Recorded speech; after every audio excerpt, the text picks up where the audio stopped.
Okay, so this is the intro to invest session, the last PowerPoint driven session before our breakout groups. And we're going to be talking about invest and root. And Jesse here is going to kick us off with an intro to invest and root. Jesse has been working for the Natural Capital Project at Stanford for 4 years as a GIS analyst, taking care of our data management and conducting natural capital assessment and accounting. He's also a trainer for our user community. He has a background in environmental science and education with a passion for supporting conservation projects that support nature, people, and prosperity. Over to you, Jesse. Thank you, Jade. All right, great. So you've heard a lot about invest so far the last couple days, and I have a lot to cover here in a short time, so I apologize in advance for my speed.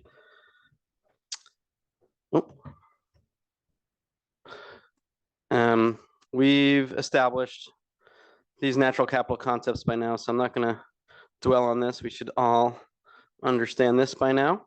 But this diagram depicts the steps in NatCap's approach to an ecosystem service assessment. And of course, there's much more to it than simply running models. In fact, we spend a lot more time scoping and compiling and preparing data. And of course, iterating is key to refining the assessments. So Invest is NatCap's flagship software product, and it stands for Integrated Valuation of Ecosystem Services and Trade-offs. And Invest is a suite of free and open source software models that we use to map, measure, and sometimes even value the goods and services from nature that sustain and fulfill human life.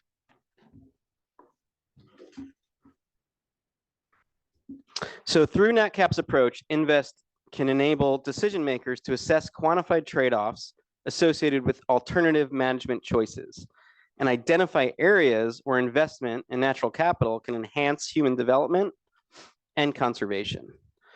So by recognizing that changes in ecosystems cause changes in the services they provide, we can evaluate differences between scenarios. Invest has a modular design that supports inclusion of multi-service assessments, providing an effective tool for balancing environmental and economic goals. And Invest uses a simple framework that you've probably seen this before this week of supply, service, and value. So again, supply represents what is potentially available from the ecosystem, such as the wave attenuation provided by a mangrove forest. Whereas service is where we first incorporate the human dimension, as in who has demand for and benefits from reduced flooding and coastal erosion supplied by the mangroves. Where do those people live? And then value adds in social preferences and allows for the calculation of economic and social metrics, such as the number of people affected or costs avoided from flooding and erosion damages prevented. So Invest relatively simple models have relatively simple data requirements, and the models are spatially explicit. They use maps as information sources and produce maps as results. And results are returned in either biophysical terms, for example, say tons of carbon sequestered, or economic terms like the net present value of that sequestered carbon. The models are applicable across the planet, and analyses are flexible, including the spatial resolution. So it allows users to address questions at local, regional, national, and global scales. And each model operates as an independent application. I'm gonna skip some of these for time. We're gonna get into some case studies here after this. So this is a representation of how Invest works. Users will input biophysical and socioeconomic data, and then Invest algorithms calculate benefits provided by services of interest and produce maps as results. And with this approach, users can vary inputs to compare different scenarios and investigate how outcomes could change under different management strategies, such as restoration or development, or under future conditions like climate change. So we wanted to make sure to address how Invest compares to some other ecosystem service models out there. And there's a few that it's often compared with. And this is also comes from this IUCN report that I have a copy of here. So for instance, Aries gives results as Bayesian modeling. MIMES is another one you may have heard of. MIMES is more dynamic, but it's also very data intensive and has less available online documentation. Solves is socially focused. Invest and Aries are both free, whereas MIMES and Solves do require software purchases. And of course, I might be a little biased here, but Invest tends to still be the easiest to use in data scarce situations. And that's kind of the idea. We want to make it as accessible and simple as possible. Invest also has there's been thousands of publications using and citing Invest, which is many more than from those other models. And we have a database of those publications available on our website. And Invest also has really good user support. So we have a continuously maintained user guide and a really active community forum where you can post questions and share your lessons learned. And this figure is taken from the report I have here, just basically showing that for these 4 models, that Invest requires the least capacity. So for instance, if you don't have the capacity to attend a training or conduct a survey, the arrows point you to use Invest. And you're free to check out the report here when I'm done. You can download Invest from our website, naturalcapitalproject.stanford.edu. So if you just go to the homepage, there's a software dropdown tab, and you can download it from there. The interface and the user guide is now available in English, Spanish, and Chinese. And we also have sample data for each model that you can download to learn how to prepare and organize your own data that you want to use in the models. So again, we have our user guide and our community forum at community.naturalcapitalproject.org. And so we also want to talk about Root. So while Invest is great for comparing scenarios, Root is intended for optimization. So yeah, Root again is restoration opportunities optimization tool. And Root takes in results of Invest scenario comparisons and optimizes for restoration or conservation management solutions based on user-defined constraints.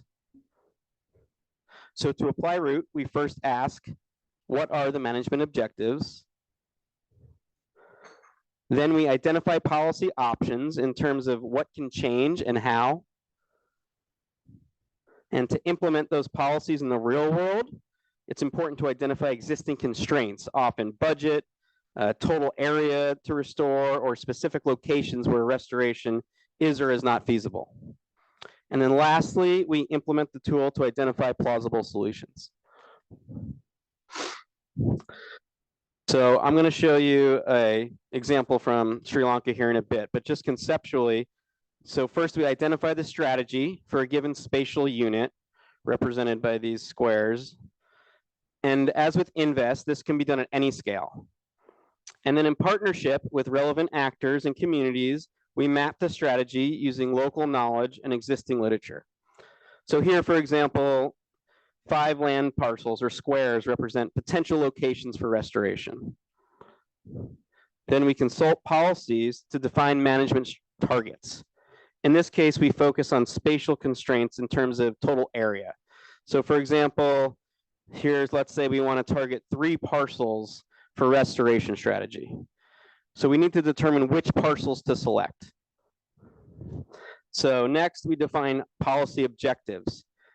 After identifying a service we care about, we use invest to determine how the service changes under the proposed strategy. Here, the service increases most in the dark green areas, while cost decreases most in the dark blue areas. Then we define our management objectives. So in this example, we aim to maximize the service while minimizing cost. And based on where the strategy can take place, how the service changes, and associated management objectives, we apply route to obtain an agreement map, which ranks the areas where the strategy can take place based on the set objectives for changes in the service and cost. And last, we select the priority areas shown here in red, which correspond to the highest levels of agreement for both of our objectives. So that's a lot and very conceptual, and we're going to share some examples now. Thank you, Jesse. So I know it's been about 20 minutes since we finished lunch. This is when digestion kicks in. So I'm going to ask everybody to stand up. Intertwine your hands, stretch up, lean to the right, lean to the left, behind your head, open your heart. Nice. Thank you. Sitting down. All right. So I'm going to talk about one of the models in our Invest Toolbox, which is the Coastal Vulnerability Model, and how it was applied, yes, thanks, in Rarotonga, which is in the Cook Islands, one of our pilot study.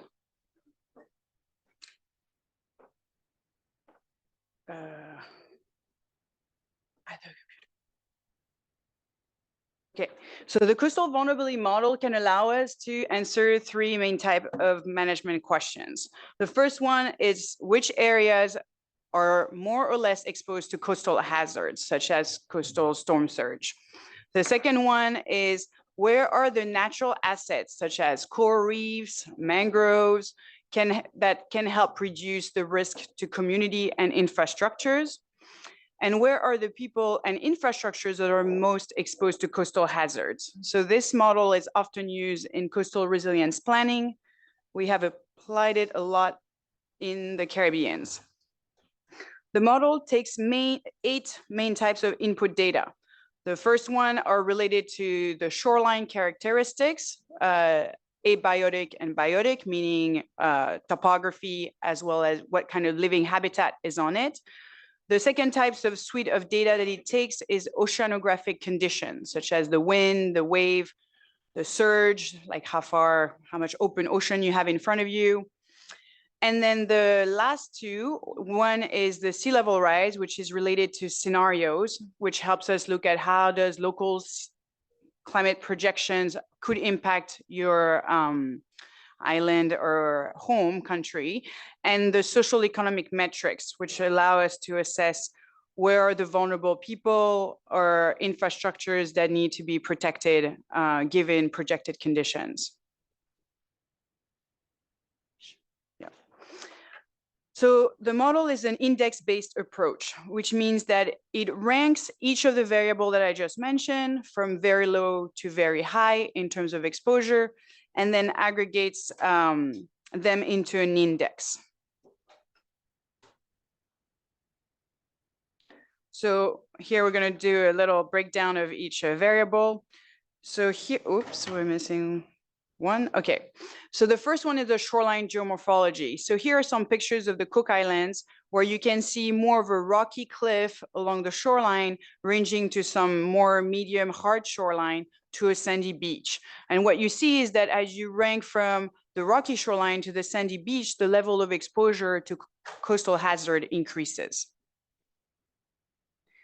And similarly for relief, sometimes on the coastline, you have a big cliff, which would prevent the water from running on shore, or you can have more of a flat shoreline like sandy beaches tend to be. The strength of this model lie in its ability to assess the role that natural habitat plays in coastal protection, because that is the part that as human beings and management entities, we can affect. Do we clear them for development, or do we protect them or restore them as a kind of nature-based solution because they play a critical role in terms of protecting what's behind them? So here is a map, for instance, of the Cook Islands, which shows you the elevation. So you can see the steep mountains in the middle and very flat coastal floodplains. And you can see that all around it, there's kind of this orange pinkish ring, which is the core reef barriers, which is basically the first line of defense for them in terms of exposure to climate hazard. So sea level rise is projected to impact a lot of coastal places around the world, but this impact is unequal. The Pacific region is more exposed to sea level rise, which then ties in more into climate justice, but I won't go into that now. But the beauty of this model is, again, that you can customize your scenarios to really capture what's happening at the local scales in terms of climate change, and then inform your climate resilience adaptation plan as a function. So I also mentioned that it accounts for oceanographic conditions because wind impacts the size of the waves. So here's an example. Intuitively, the more wind exposure, the bigger the waves, and the bigger the waves, the bigger the risk of erosion and flooding. Surge potential. So surge potential has to do with your continental shelf and how much open space you have. Like some places I was showing the Cook Islands, which has a lagoon.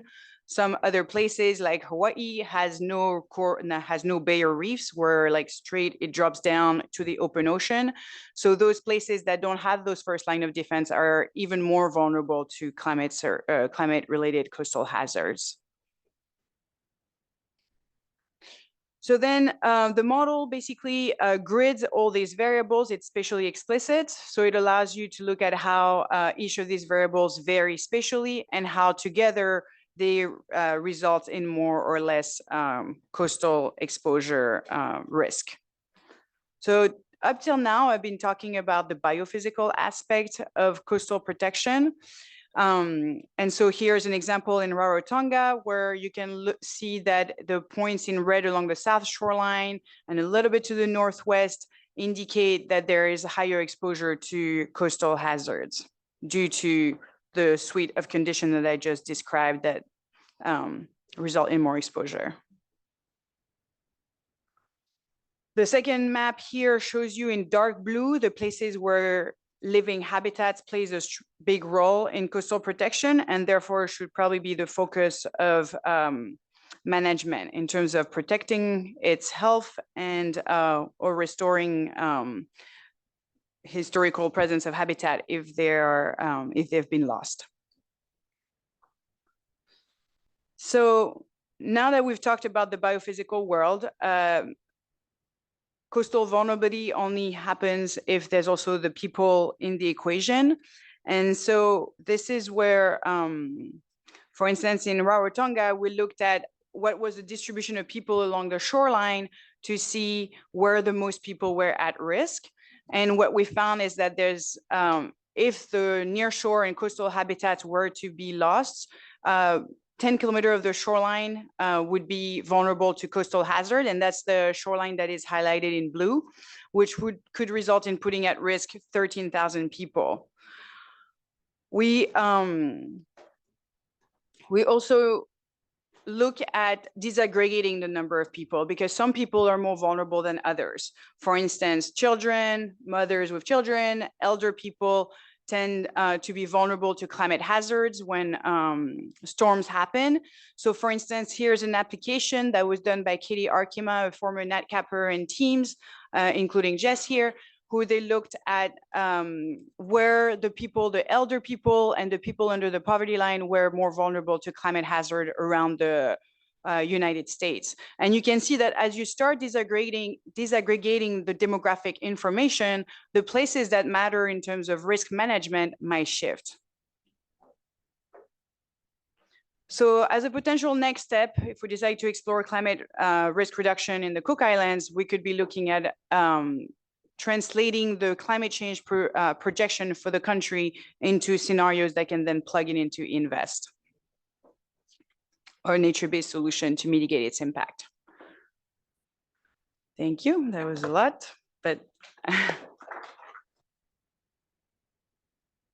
I'm going to pass it over to Jess, who's going to talk about another one of our tools, the recreation model. Thank you. Okay, I'm going to talk about the Invest tourism and recreation model, which we talked about a little bit yesterday. So I'll go quick through stuff we've already covered and then build on it a little bit. So the questions this model was developed to answer: where are people visiting across a landscape? Which places are most important for tourism? What features of the landscape draw tourists, and how might management actions affect future tourism? And one thing that I would say is all of these models were developed because people wanted to evaluate that ecosystem service. So they were all developed as part of applications where people were curious about a particular service. Again, this model is harnessing the power of these globally available data sets. In this case, this is a data set from a photo sharing platform called Flickr, where people post and upload photos. As I showed you yesterday, what we found in developing this method is that when you post a photo to this photo sharing site, Flickr, for example, it includes some data, most importantly, a unique user ID for who you are, and then also the latitude and longitude where the photo was taken. So essentially, these photos end up being geolocated pieces of information about where someone was at a particular place and time. And what we have found is that this social media derived data really tracks very well across a lot of different contexts where people are actually going to recreate in the natural world and in urban environments. So using the social media data, we create a proxy metric for visitation, which is called photo user days, or PUDs. So what we have found, as I mentioned previously, and this is not a slide I showed you yesterday, is that we find that there is a very strong relationship between photo user days, so this metric calculated from the social media data, and actual empirical visitation data collected by surveys and tourism departments and entrance statistics of countries all over the world. So this is an example where we've plotted the PUD against different empirical data sets. So this relationship, over the years, we've tested this relationship in many different contexts, and it holds up very well. This is an example of looking at the relationship between the photo user days and actual visitation to the national parks in the United States. The red line is the Flickr photo user days. The black line is the empirical visitation in the parks. Obviously, you have really good entrance statistics to national parks in the US to make this figure, but it's pretty impressive because you can see that the relationship is very tight across all these parks, even over picking up seasonal trends. Over the years, our group and other people all over the place have used this approach and demonstrated that there is good relationships between what the social media data suggests where people are visiting and where they are actually visiting based on empirical data. There's always going to be noise in these data sets, but what we're looking for is a relationship that convinces us the approach works. So when Jesse and I came to look at the Philippines, we took the same approach. So we pulled the social media data from using the model, and then we looked for empirical visitation data from the country. And so in this case, each of these points represents the empirical data set that we used was information collected about visitation to the different regions in the Philippines, collected by the Department of Tourism, plotted against the photo user days. This is a pretty good relationship based on what we have seen in other places. Okay, I'm going to show you, we're going to keep going, but I thought based on questions I got yesterday, I just want to take a quick break to show you kind of what this looks like. So Invest is this suite of models that have all been developed because people wanted to be able to evaluate different services.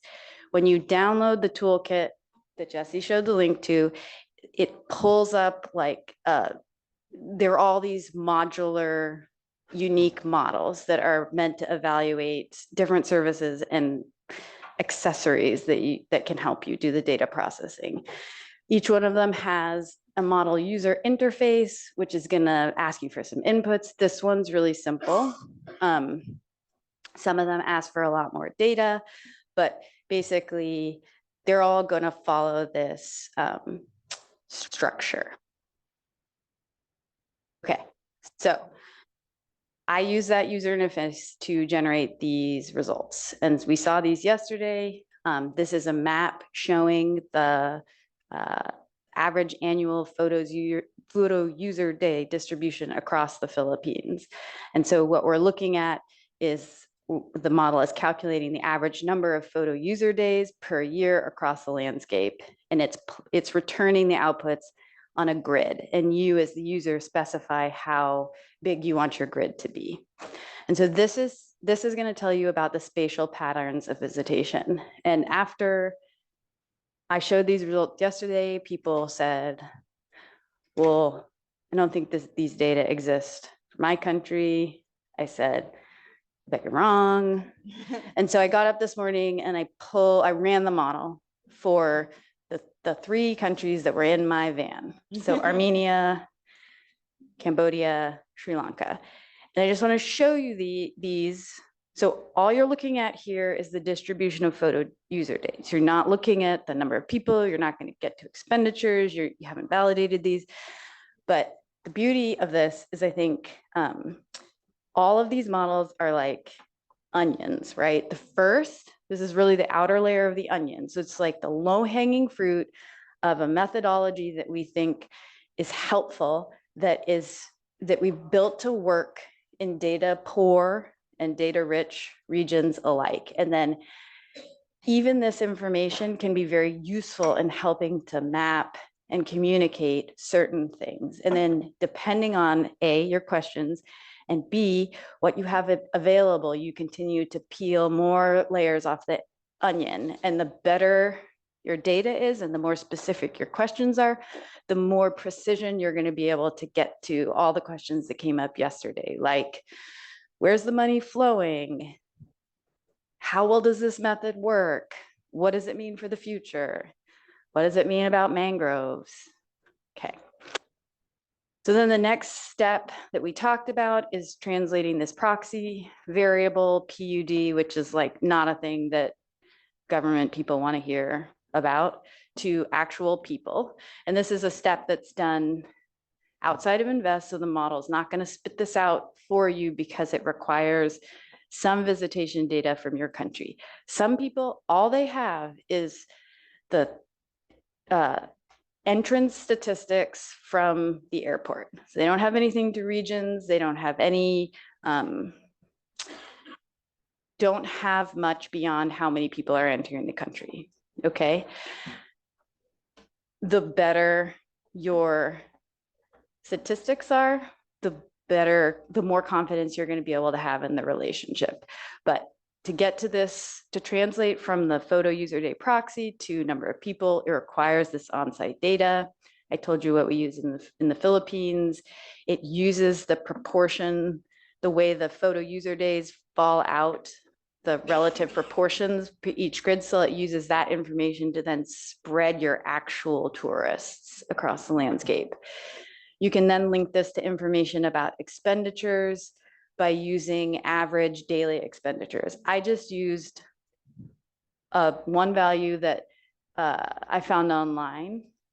You can differentiate between people taking day trips, people staying in place. If you're in a place where a lot of people come on cruise boats, people on cruise boats versus people who come into the country and are moving around on foot, et cetera. So again, there's an easy entrance point, and then there's the ability to really distinguish. I see you. This type of information is then used to, among other things, help quantify specific statistics for specific sites. So how many people are going to these RFI sites? Okay, so something that we have not done in this analysis, but something that people do in order to think about how tourism might change in the future under different management actions, is to take this second part of the model, which really looks at what features of the landscape are drawing tourists and how might management actions affect future tourism. So this is really trying to answer the questions, why are there more people in some places than others? In a way that is conducive to modeling rather than just conversation. So taking the Philippines, why are people going to certain places and not others? Does it have to do with natural features, cultural features, access, infrastructure? This is all going to be very region specific. So the important draws are not transferable across from one place to another. In order to build this piece of the model, you're going to want to feed the model those pieces of information that you think may be predictors or detractors of visitation. So for example, natural features, natural habitats, cultural features, entrance points, road network, urban areas, the list goes on and on. The way that the model looks at the relationship between the landscape and people is it does a regression analysis between the number of people that are going to a certain place and what's there. Ultimately, what you get out of that, this is called a revealed preference modeling approach. And what you get out of it is that you've built a model that is comprised of different predictor variables and their predictive relationship of visitation. This underlying model is what allows us to look at future changes. So for example, our little graphic is saying, say we see a relationship between people and beaches, but it also is people and beaches with access. And then you think about, what if I put in a new access road? That model will help you look at what might happen in the future. There are several limitations to the model. At present, it relies on a data set that's a discrete period of time. So it's not just continually updating data. We think that this, by and large, is okay because those relationships about which places attract more visitors aren't changing all the time. People are really kind of going to the same locations. And what we need to understand is what those places are. With that said, we do update the data periodically, but it's not a thing that we think needs to be continually updated.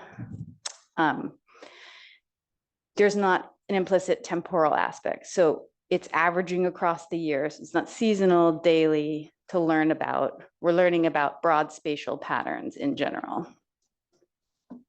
And then it really determines the relationship between each of these features and tourism for you. So you can't specify that yourself.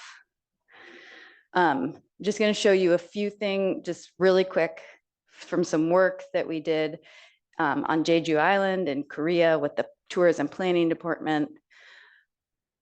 The main thing I want to show you this is that there are different social media data platforms. So right now we're looking at incorporating Twitter into the model, which is a huge glut of data.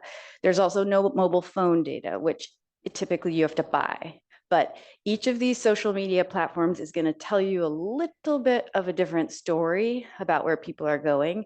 You can put them together. Sometimes it improves your relationship. So by and large, what I showed you, Invest has one data set embedded in it, but I think it's useful to know, just understand that there's more data out there. in the Jeju analysis, here were the predictors. Here was the spatial data sets that they put into the model to build out that revealed preference model. So each of these represents a GIS layer that was fed into the model. And then the model said, okay, we know where people are going. How does that relate to what's there? This is a visual depiction. So the X's are the photographs, and then it's relating on the same grid to what the landscape features are. Ultimately, this is the revealed preference model that was developed for Jeju Island. So you can see that some things like beaches, sea cliffs, roads are very strong positive predictors. Other things are detractors or negative. They drive down visitation, like commercial zones and distance to the airport. So this is the type of model that has not been built in the Philippines analysis, but this is what we would do to understand what happened if we lost a lot of natural habitat, or we put a new airport somewhere, or any number of management decisions that people want to explore in sustainable development planning exercises. Thank you. I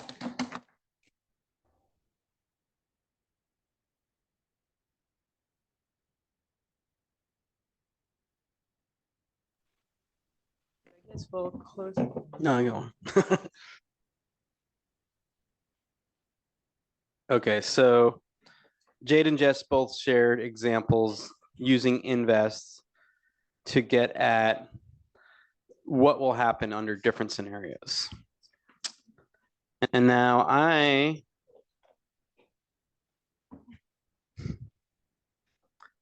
let's slide ahead.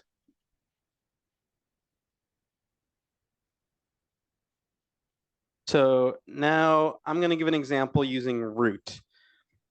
And I just want to point out that this is not my work. It was performed by another one of our GIS analysts who couldn't be here, Nadine Trahan, and led by our lead scientist, Raphael Schmidt, who is here. So again, root, if Invest is for discovering, revealing the differences between scenarios, root is for optimization. So again, just to remind you, we're determining what are our management objectives. We're going to identify policy objectives in terms of what can change and how. And to implement those policies, we must identify constraints like budget, total area, or specific locations. And lastly, we implement the tool to identify plausible solutions. So this example is going to take us to the beautiful island nation of Sri Lanka. And the highland area shown here in purple, south of Kandy, is the source of most of the fresh water in Sri Lanka, the upper Mahaweli watershed, from which water is piped to the north for agricultural irrigation. And again, this is a very early layer of Jess's onion here. So this is a bit of a preliminary analysis that's going to benefit from more iteration with our Sri Lankan partners. But so far, this is what we have. So root identifies opportunity areas for restoration or conservation. Where ought we invest to maximize benefits? So in this case, we've selected tea plantations here to reduce high sediment yields by investing in targeted reforestation while minimizing cost. So the dominant land cover in the upper Mahaweli is tea plantations, and we considered a reforestation scenario.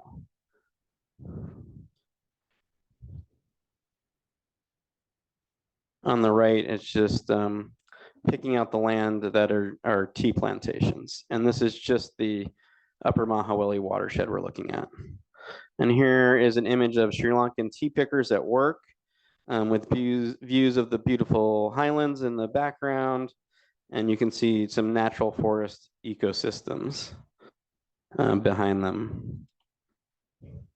Okay, so first invest was run, and this is using our sediment delivery model. So of course, exported sediment is a pollutant in fresh water.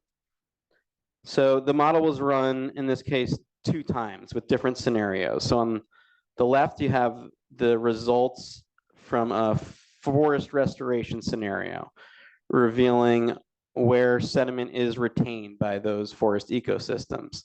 And then we have a baseline scenario of the current conditions. And outside of Invest, Nadine subtracted the results of the sediment retention in the forest scenario from the baseline to get at, in purple on the right, the difference or the marginal change in sediment retention from a restoration scenario. So the darker purple indicating an increase in retention by reforesting tea lands. Okay, so that helps us with one of our objectives. We want to optimize for reducing sediment. But in reality, we know there's other considerations. So we also want to consider cost. And to get at cost, Nadine got creative here. And so she created another one of these inputs to root that we call impact potential maps.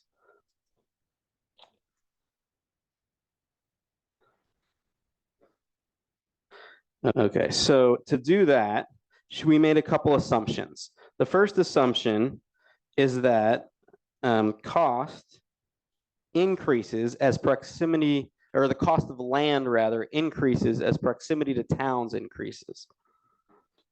And we assume that the cost of restoration increases as land gets steeper, as slope increases.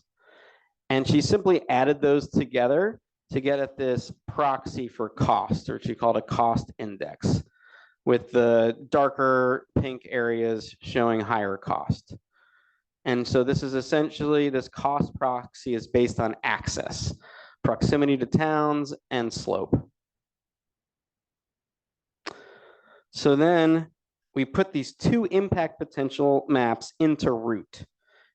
And root is going to optimize the selection of opportunity areas for restoration or conservation. In this case, forest restoration or reforestation. So these are examples of some of the solutions that come out of root. So on the left in green, based on those inputs of the marginal change in sediment retention, and yeah, here we have these different hexagons represent what we call sustainable development units, and they help us identify areas to prioritize for restoration. The darkest areas I'm showing the most restoration in those sustainable development units. And then on the right in red and yellow is a similar result related to cost based on our cost input, with the darker red areas indicating higher cost. So this is just one of the solutions that came out of root. But we actually asked the model to come up with 1,000 different solutions. So this is the optimization phase. And so that phase takes a description of our objectives, increasing sediment retention and lowering costs in this case, and it performs in here 1,000 different optimizations to generate a portfolio of solutions. So I just have like examples of 3 of those solutions shown here for the marginal change in sediment retention, but I could also, put the cost maps up there too. So each of the solutions assigns a different level of importance to each objective, and the full set of solutions generates this production possibility frontier or trade-off curve. And then users can use this to see how different objectives trade off with each other across the range of possible solutions. So along the x-axis, we have our cost index going from low on the left to high on the right, and the y-axis represents the marginal change in sediment retention increasing as we go up the axis. So from this, we can select solutions based on our objectives. For example, spending less than $1 million, or an example from Belize was that we used on another project was restoring at least 12,000 hectares of mangroves. And what you'll notice in this example is that there are diminishing returns with increased investment. Okay, so that's all I have for Root for now. And do we have some time for questions?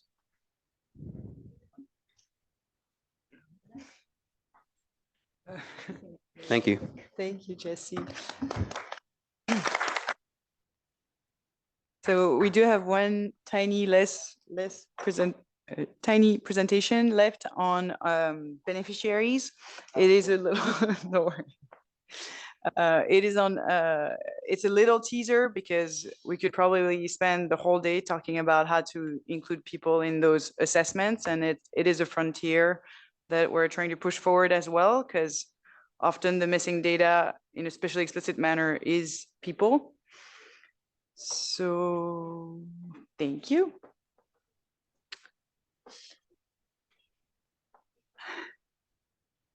So we live in a world where land and water, landscape and seascapes, nature and culture are highly intertwined and cannot be separated. This is why we're here today talking about tools and data and pathways to help connect those fields so we can achieve more equitable climate justice and sustainable outcome for ourselves and for our children and grandchildren. So Jesse gave a good presentation on this slide regarding how our Invest Toolbox works.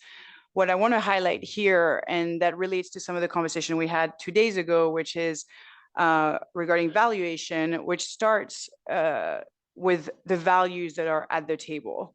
In our models, we start usually with the ecological dimension, but the part that comes before that is who is at the table, what are the values that matter, and how do we try to represent those as best as possible and equitably in our natural capital approaches.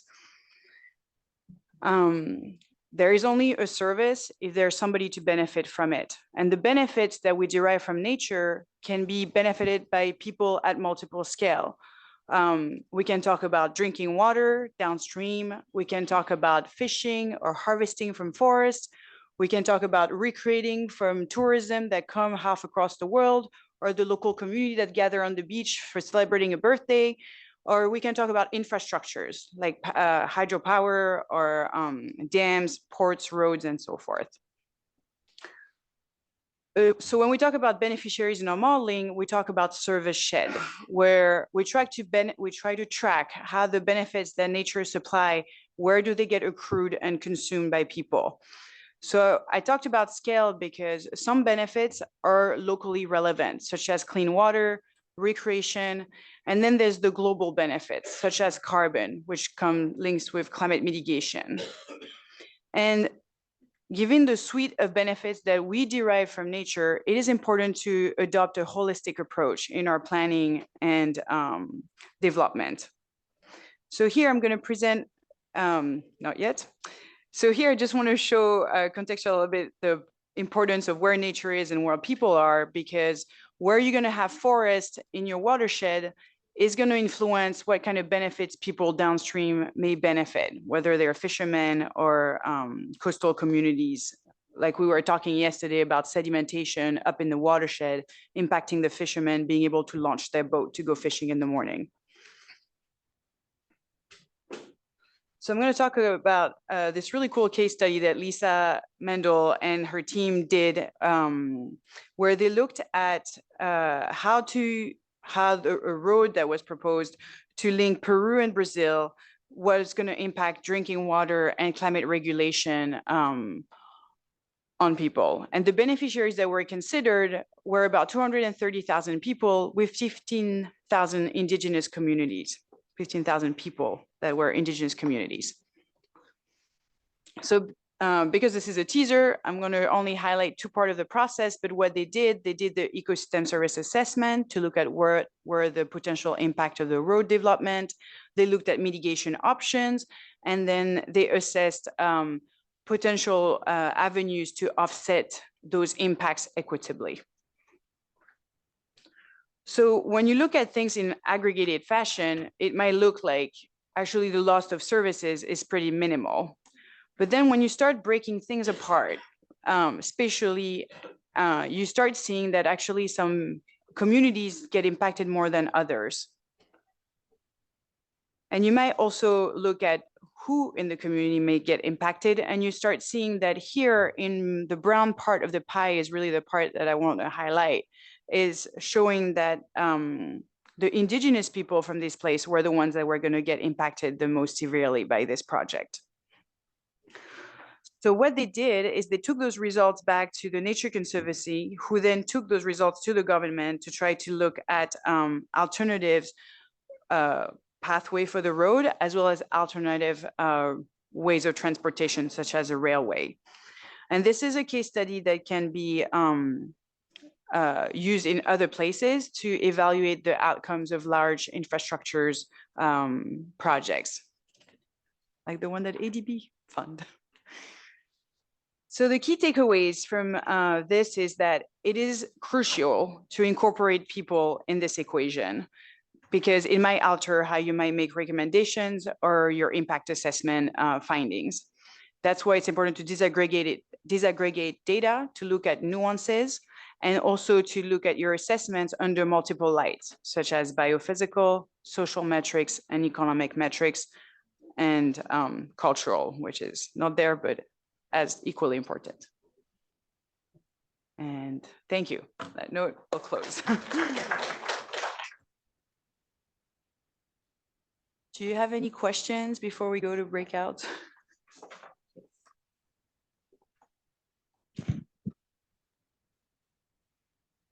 Okay. See like 5 questions about the social media data. So. It's all right.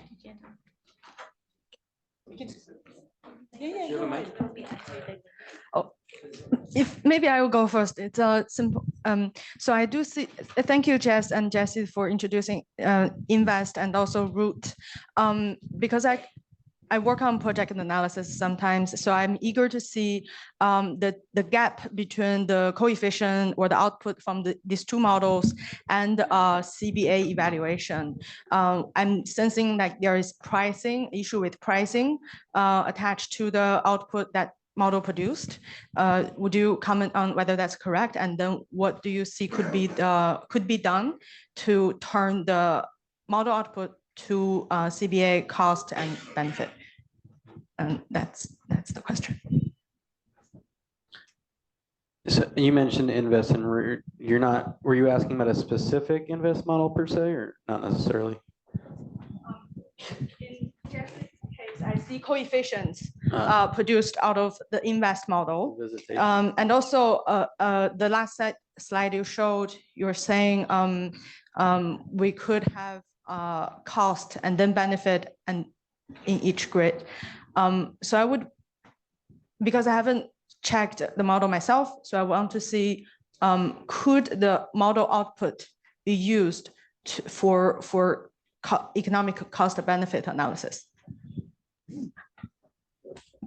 Yeah, I have a general answer in mind, and then maybe more specific about visitation. So yeah, of course, like it's in the name with Invest especially, and it's very compelling to people to try to get at those monetary values and things like pricing.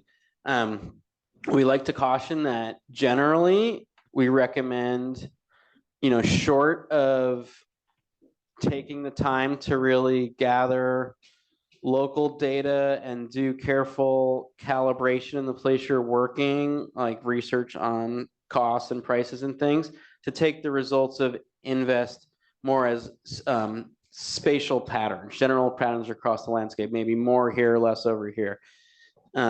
Yes, it is possible if you have the time and resources and you've done the work to develop confidence in monetary values and prices that you could input into the model and check those results and iterate and then, you know, disseminate them with some level of confidence.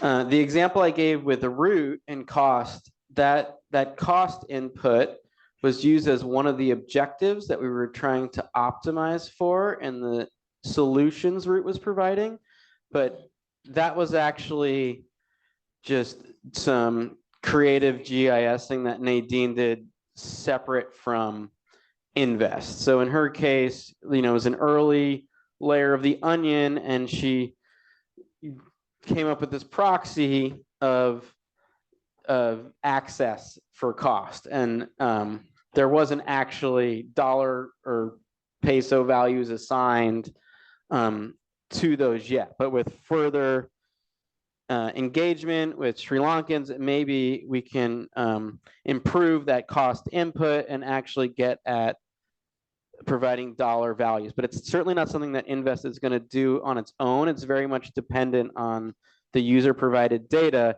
and monetary valuation is one where you really want to be careful to do your background research and to get it right before you, especially before you start sharing those results. I guess building on that briefly, sometimes a lot of the models, we will run sort of a counterfactual scenario that says, what happens, what are the costs associated with not having this forest intact, for example? So there will sort of be like a baseline current scenario, and then this counterfactual that says, what if all of this is lost? And I think that can be useful to understanding sort of the cost benefit analysis of certain, you know, if you hold that against the requirement for maintaining protection or restoration. I would also, I mean, I think that in the economic world, there's like the cost benefit analysis, very kind of strict system, but I think that we have worked on fitting the metrics that come out of the model into these accounting systems and sort of things that the finance and business world needs to function. So making sure that we are providing information in a way that you can use it is probably one of the most important functions of us being here talking to you. So.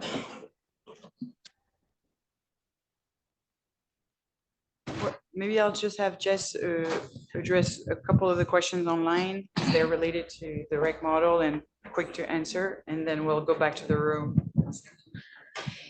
So back and forth, and then here.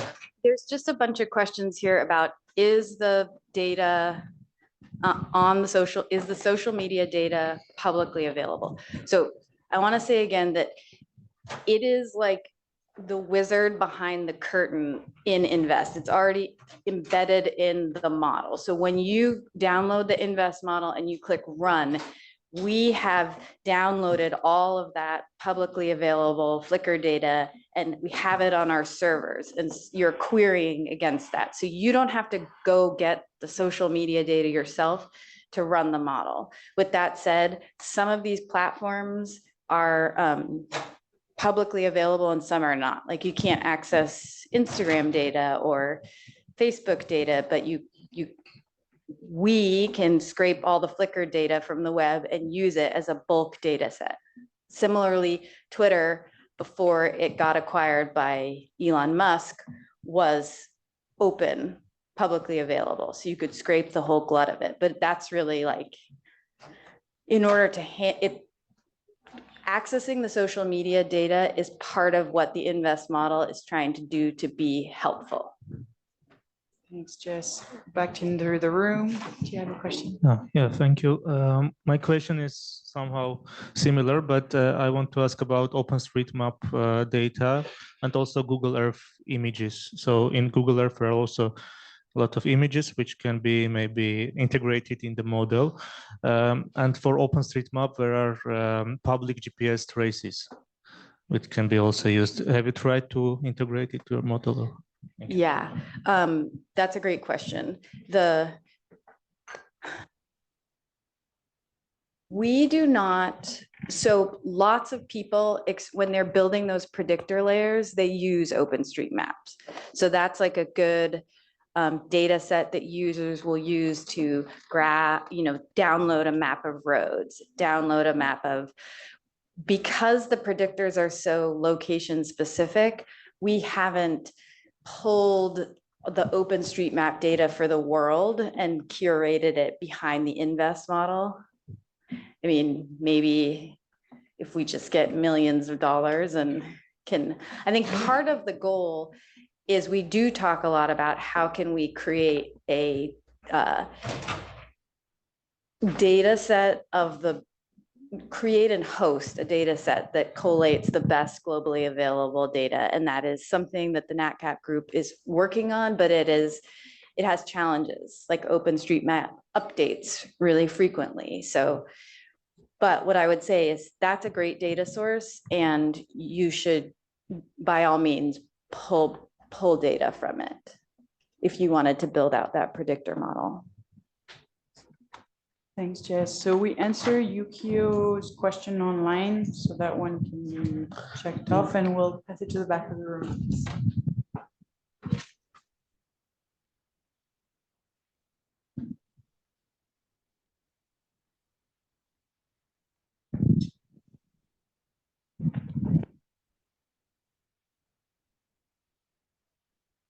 Okay, do we have one back there? Do you have a question? Yeah, Yeah, go thank ahead. you for the time. I just want to know about the resolution of the data itself, the spatial. Can we use the invest for analyze the impact in the small island for the coastal? Is it possible? And then we talk about the climate change in the coastal. You also use the climate projection data, like the downscaling for the ocean climate projection. And about the invest, I read about the some tools like for the coastal and others. Is it possible to run it together to know the impact, not just like for coastal, but maybe some ecosystem services that can link together with the coastal maybe. Thank Are you. you thinking, for instance, like reach to reef, like Yeah, looking at yeah. how the watershed Yeah, impacts sure. the coast? Yeah, and but then in one run analysis for upstream Yes. to do. Thank Yes, you. I actually have done that in Vanuatu and Hawaii and the Caribbeans, where we looked at how watershed planning impacts sedimentation and sediment runoff, and then how that impacts marine water quality, which then impact coral reefs, which then impact the return on coastal protection, fisheries, and tourism. Yes, and climate projection, we can definitely include sea level rise scenarios that are locally downscaled in the coastal vulnerability model. And in the watershed, yeah, so for in the watershed models, we have incorporated it through, for instance, rainfall change. So if you have a change in rainfall, it will change the rate of sediment runoff that you will get in the watershed. About the small island, is it possible? Oh, yes, yes. Yes, so Vanuatu has a lot of tiny islands too. So yes, the challenge with small islands, which I found, and I'm hoping that this is where satellite and Earth observation system can improve, is the lack of fine scale bathymetry data, the depth, marine depth, and topography. Because often when we put the two together, the coastline is always the blank area, which is yet the most important part where most people want to live. So that's one of the data limitation, but it exists in some places. Yes. Okay, I think we have to stop. Yeah, so we're gonna hand it over to Narayan and Anne to kick us off with the breakouts.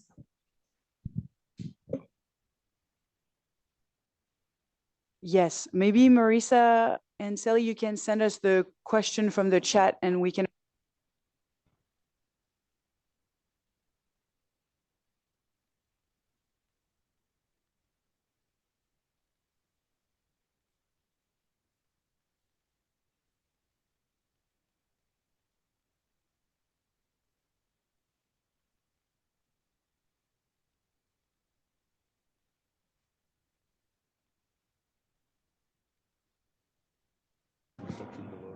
Okay, I'll start.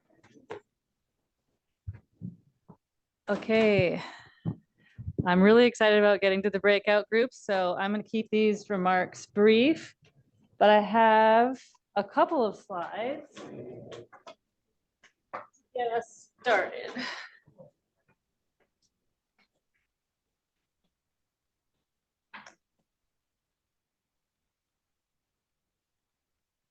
So just as a reminder, we're all here in part to think about the work that we're going to do together in the 5 pilot countries that we're working within for the 3Ps project. And what I would like to suggest that we use to structure our hour or so in the breakout groups now is to get each of the pilot country teams to begin thinking about how you would populate a pathway to impact diagram, such as the one shown on this slide. So we have a bunch of examples of these that you'll take in your breakout groups. And basically what we're asking you to do is to articulate what are the policy and investment windows that we may use a natural capital assessment and accounting approach to inform. Who would be the partners that would be necessary for us to involve in order to use that policy window to inform some kind of decision? What are the activities that the team would need to undertake in order to use that information with those partners to inform that policy and investment window? What would be the outcomes that we are trying to achieve together in the short time frame of this project? So within the next 10 or so months. And then also ultimately, what is the long-term vision that we're hoping that this project might sort of be a catalyst for? So even though we can't change the way decisions get made in this little short pilot project, how might we plant the seeds for larger fundamental shifts in the way these kinds of decisions get made? So you'll have, and each pilot country, each pilot project might actually have a whole forest of these triangles, because you might be, so for example, in the Philippines, we're thinking about informing some work on the regional flyway initiative. So we might articulate this diagram for the work in the flyway. And we're thinking about integrated regional watershed management. So we might do another one for that project. So each pilot country might have a couple of different ones that you're going to fill out. If you don't like the triangle, that's cool too. You might say, we want to do something that's a circle, but in particular, you could spend a little bit of time talking about the shape, but I would prefer that you at least articulate what you wanted, what are the details for each of these different categories. So the team in Sri Lanka has, I think some of the readings that you had beforehand involved a 2-pager that described that work. So this is just an example of what the Sri Lankan team has articulated for the work in the Maweli Basin.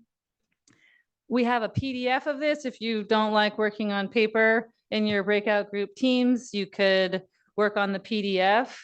Also, if you want to take this home to work with others who may not be here, you can work on that PDF. And then finally, one other thing that we thought might be helpful to structure some conversations is this kind of ladder of natural capital assessment and approaches, because each country is in a very different starting place. So down at the bottom left here, it says, what is natural capital? So in some contexts, the whole phrase natural capital is new, and you're introducing people to the ideas of using this kind of information to inform decisions. And so if you're starting there in a 10-month project, you're probably not going to get all the way to improving outcomes for people in nature, because you've got all this stuff embedded in every decision made.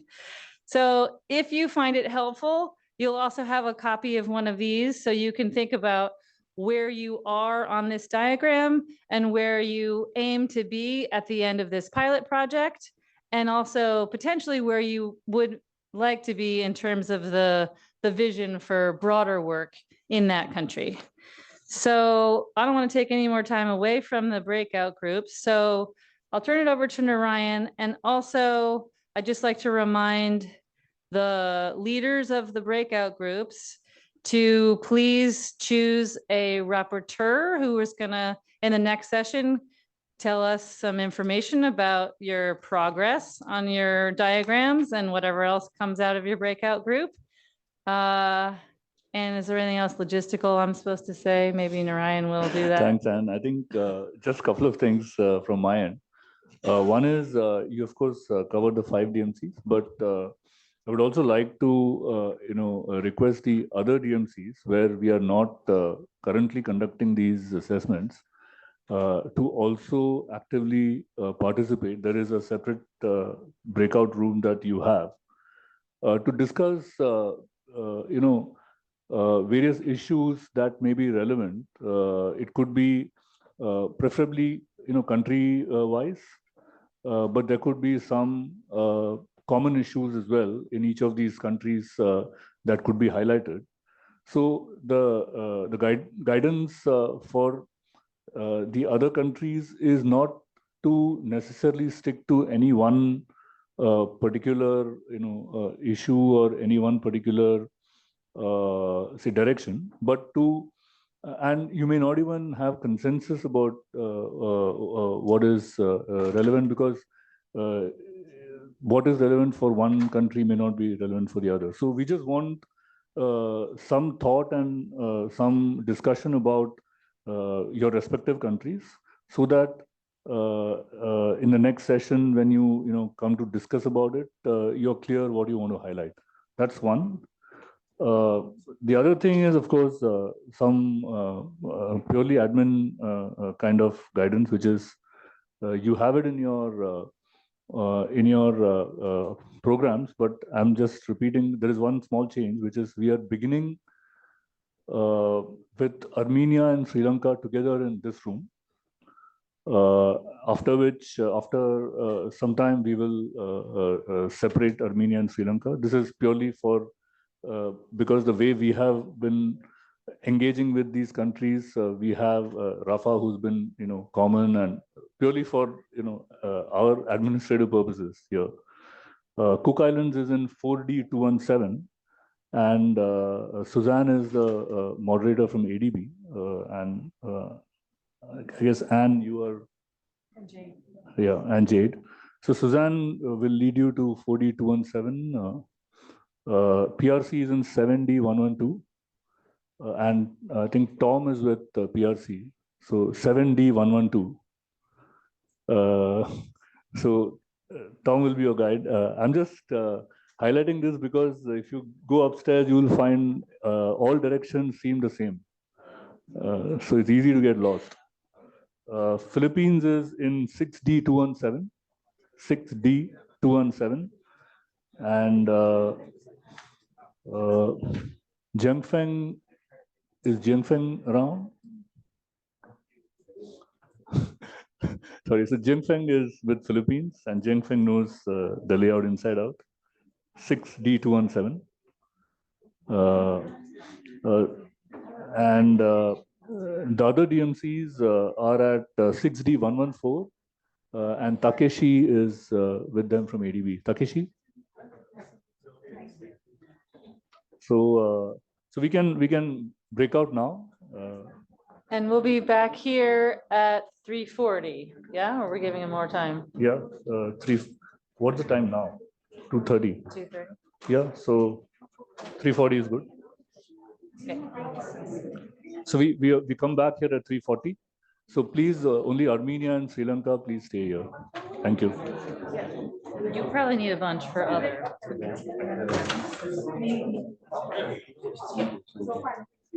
Here you count. One of these.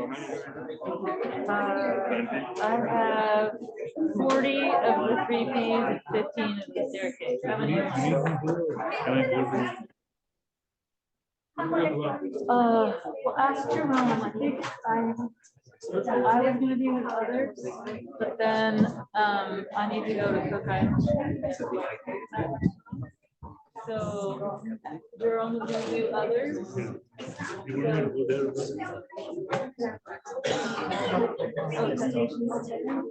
Maybe for everyone. Yeah, I'll go there because there are more DMCs there. So Yeah, maybe that's one great. extra person can. Yeah, yeah, that'd be great. Take as many as you like, Rafa. I'm just worrying about, is everybody else, you guys are the only two who have shown up. So,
probably that's given that we started close now on the Armenia case study. Let's probably start filling out the Armenia triangle, the Armenia pyramid, and then we move on to Sri Lanka.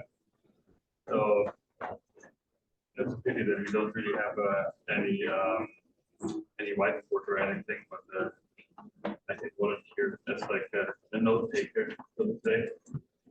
So if we like conceptualize this problem, and actually feel free to come into it.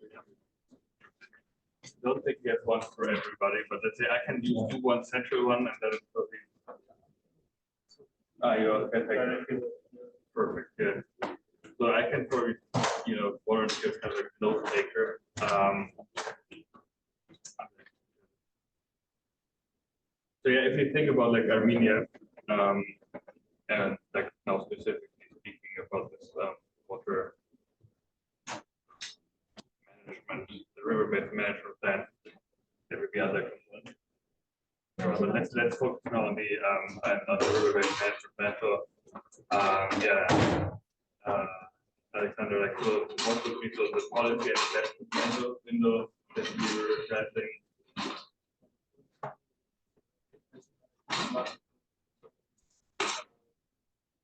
Situation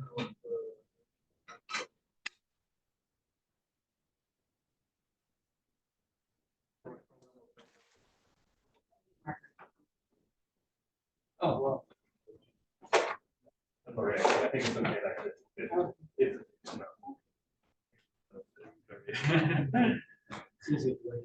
It's a magic, something, and then it appears, genie in the book. Yeah, so integration of the initial customer assessment, basically.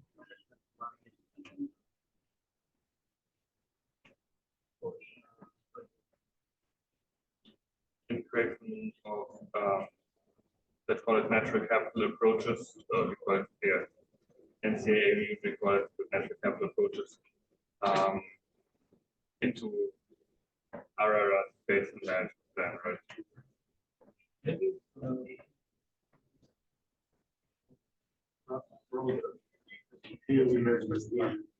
Exactly. Like, and I think actually now it's probably good to like attack this from like the two extremes, from the foundation and then directly go to the vision. So, and probably I don't know from your side, what do you think like the vision from the ministry side? What is the vision? Could be not only the water, but the evaluation of nature and natural resources.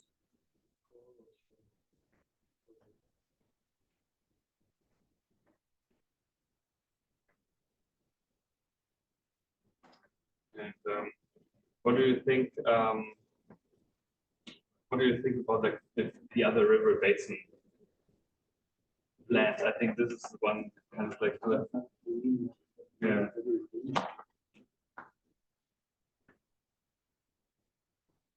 So and a sorry project evaluation.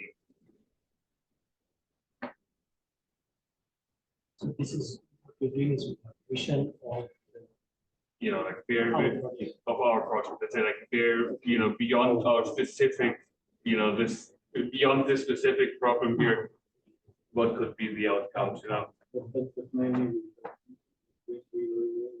within the scope of this project. Yeah.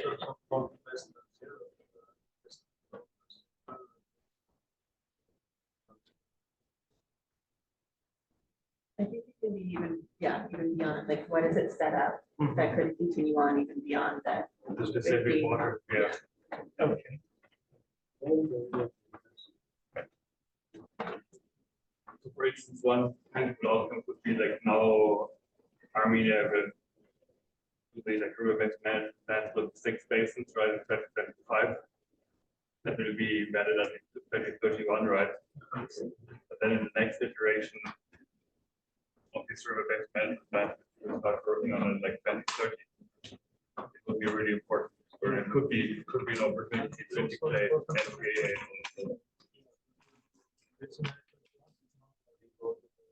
Mm-hmm.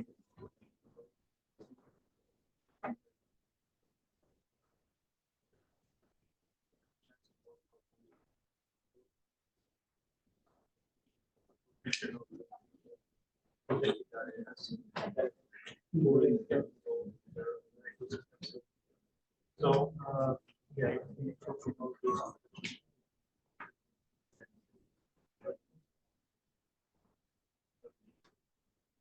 And I know it's not part of the pyramid necessarily, but it's really important to think about like what are kind of like growth blocks. Why don't you do that? Let's say like what would Armenia need? So we like technical support or like financial resources or more data. In order to achieve this.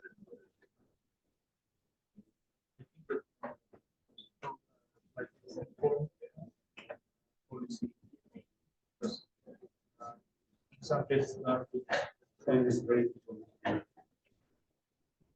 because we understand the problem, but there is no like evidence like behind our say that this is really a problem. The numbers, mobs, real analysis behind our the evidence to motivate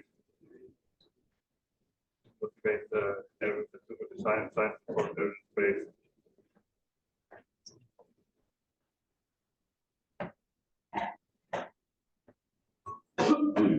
And okay, so by 2024, as we discussed, the outcome would be basically we have in the Ararat RBMP that has like one chapter or like one section of versus contribution of protected areas to the general landscape for like water recharge.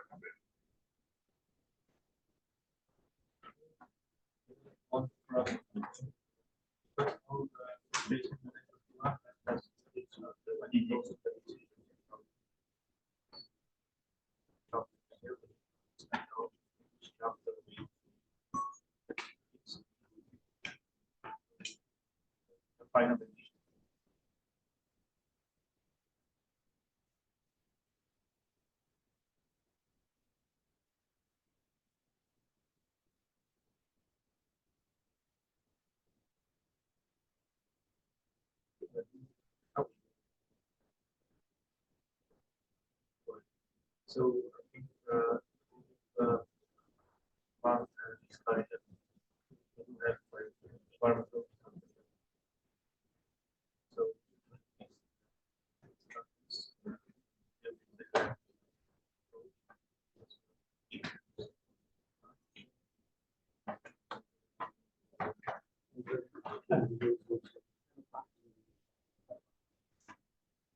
it's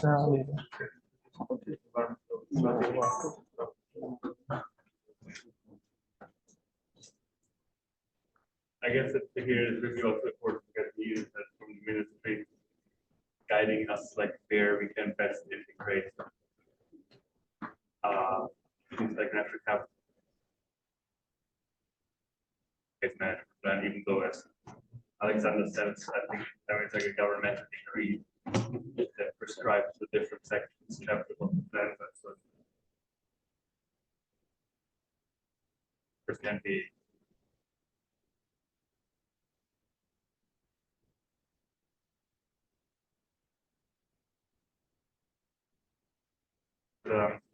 again, just to reiterate, I think you would be very happy to have that sort of like tourism aspect. That's kind of like big assessment that we come up from. But if we focus on this, and I don't think actually we need to go into much detail because I think we'll get time to already. Sure, yeah. So we have like 10 more minutes, so we also talk a little bit about Sri Lanka. So probably, I kind of like very briefly kind of like summarize what like my understanding, kind of like correctly, but basically, so like in terms of like activity, but like in terms of like partners, it's of course like personally Alexander who's really going to be this on the Armenian side of the society, and it's like role from the national even more. Okay. Here we're going to be the core partner, but then of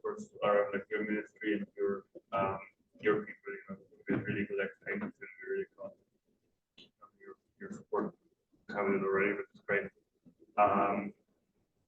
Then I don't know if there's like a different, I mean, we have the briefly discussed to also put in the national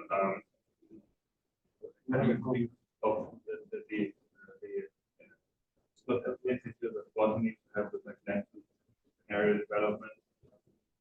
Yeah, so it's not final. They are extremely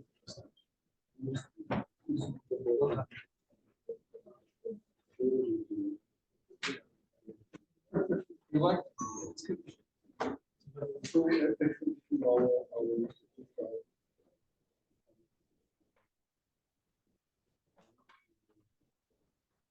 Are there any centralized like so what's like for this like river-based map, are there any local implementing agencies? Is there like any like RRF river-based management committee or Basin management administrations, open under the local resources management department of the Ministry of Environment. So it's already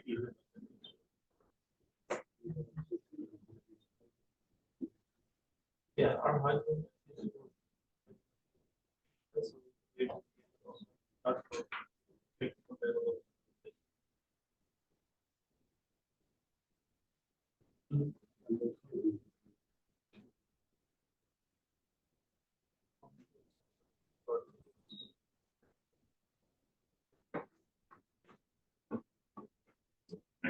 terms of activities, I think we agreed to like the first activity would be to get like parameterize and run the water use model.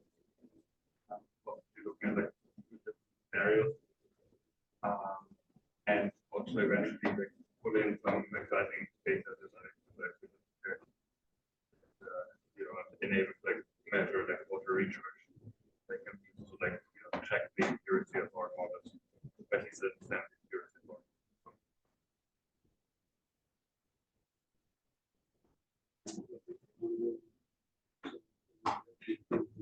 Yes.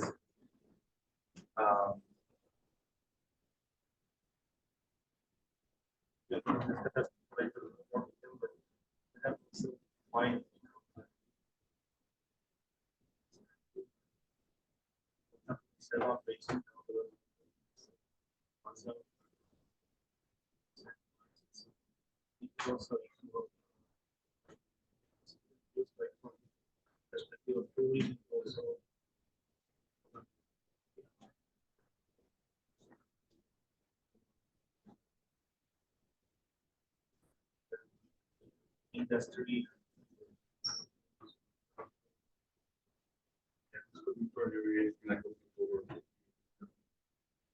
Think about like the next stage. But in the interest of time, and thank you so much for explaining so very clearly. Let's probably briefly talk also about the pathway to impact for Sri Lanka. Yes. Sorry, I'm not very good with my handwriting. No, just like a report. Oh, I think this. Just like seeing it. So probably for like so then we have like Sri Lanka, and we have like the Mahavele.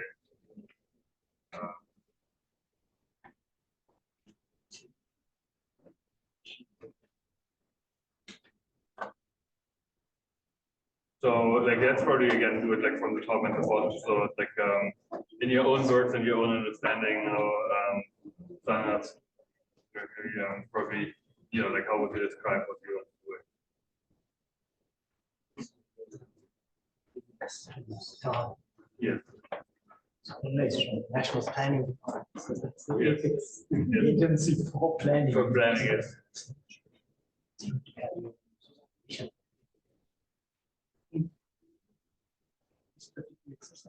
Yes, our vision is to understand. I think similar to what you science based. It's based in evidence based understanding services and values. like and probably like Sana, if you like, I mean, given that you are from the bank, right? You know, could you say like, you know, dream in like 2030, you know, how would these exercises inform like investments? That would be part of the vision. So this science-based and evidence-based understanding then to investment. Investments. Not just investments, but also regulation, land use planning.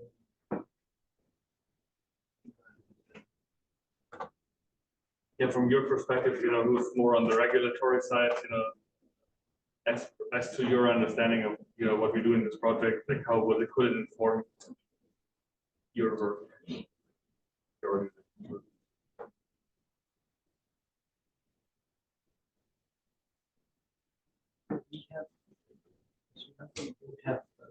We have national physical.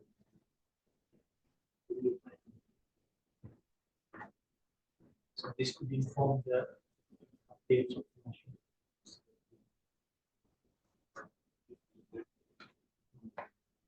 And when would that be? Like, how often are they updated? Actually, it was recently done. Just came out this year. When will be the next update? Is that known or?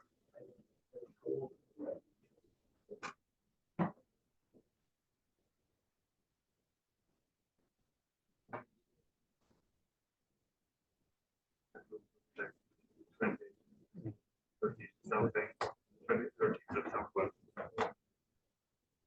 And one other, I think, you know, from my perspective, like a university research, a very exciting aspect that we haven't really mentioned is that the ADB, you're also partnering with a university in that watershed who's going to be kind of like a knowledge provider. So, you know, like, I mean, like in my perspective, let's say like in one thing I'm really excited about, like, you know, like University of Peradeniya, which is the name of that university, has like skills to, you know, take over these assessments. Yeah, that's part of it. Skills, knowledge transfer. Exactly. So let's say like University of Peradeniya has skills for execution and training, I would say. If you have, I mean, particularly if you have a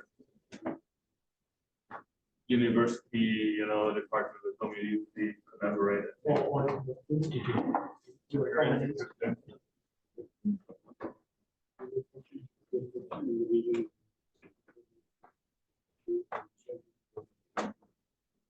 Academic training at the university.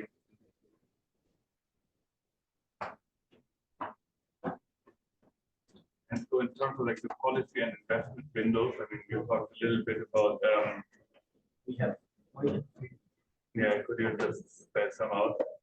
So policy windows would be national water policy. Just come up. Regulations are not yet.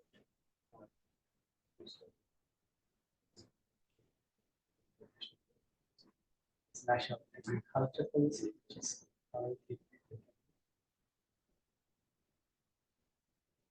And probably speak a little bit about that. You know, your investments in it's like irrigation projects. You know, do you see like any investment opportunities coming from that into going into watershed management? And so those would be the policy handles. The investment opportunities would be future investment in quality. Future bank investment and dam safety. There's a World Bank project that's coming.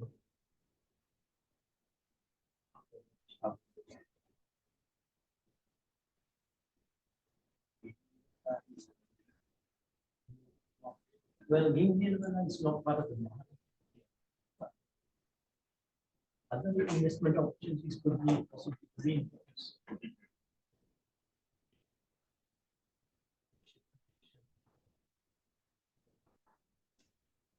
Support what we call sustainability. Sustainability linked bond. But this would probably be more like a long-term vision, right? I understand there still the. Is it's a window, maybe it's, Yeah. it fits in both, it's like it's a window, you can see it coming, maybe as an opportunity, That's a and great. if we succeed. Yeah. So I guess the vision would be innovative financing and then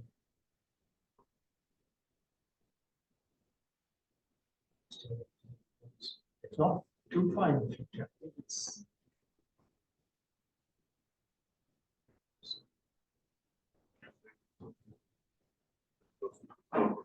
And what do you think are, being very down to earth, what specific outcomes should we expect to be aiming for 2024? So like, let's say, latest May, let's say early May 2024, so let's say 6 months from now, about holidays and stuff. What will we have to report at the Natural Capital Forum in June? Exactly. Which I hope you'll come back for. is that the time frame for this? So outcomes by 6 months. Well, the field, so I haven't informed you about this, but if you talk about partners, we already have a partnership with me, the International Water Management. They are conducting some field work in the watersheds to prepare mini watershed management plans. So in the next 6 months, we may have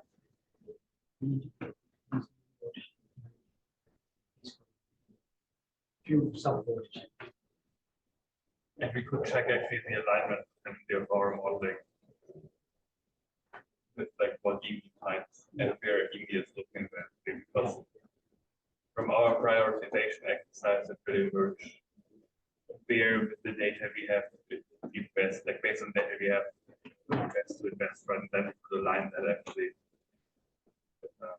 So what we are doing now is IMI was given 3 local authorities to work with. That's based on World Bank's criteria. But University of Cambridge will provide resources, provide a team to do the exact same groundwork as IMI, guided by our trials.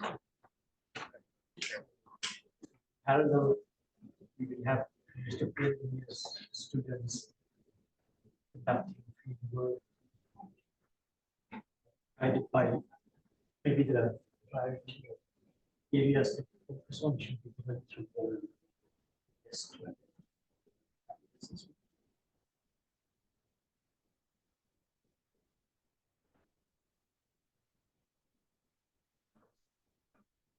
those they would be ready to in 6 months see some watershed plan. Yes. Thank you. So okay, so they just just so they got the right so will you perform like field work guided by our investor assessment, such as to eventually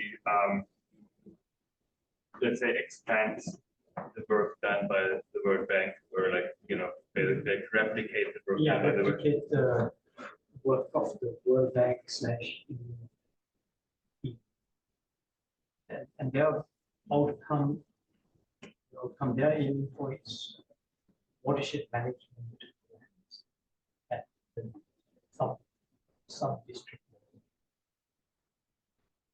So those plans actually don't have legal basis.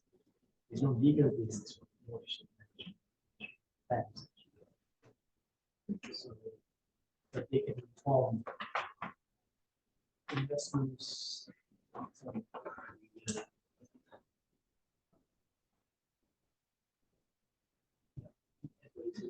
Or they, so the, I think the plans are accepted by district level. There's district coordinating committees which have done decentralized funding.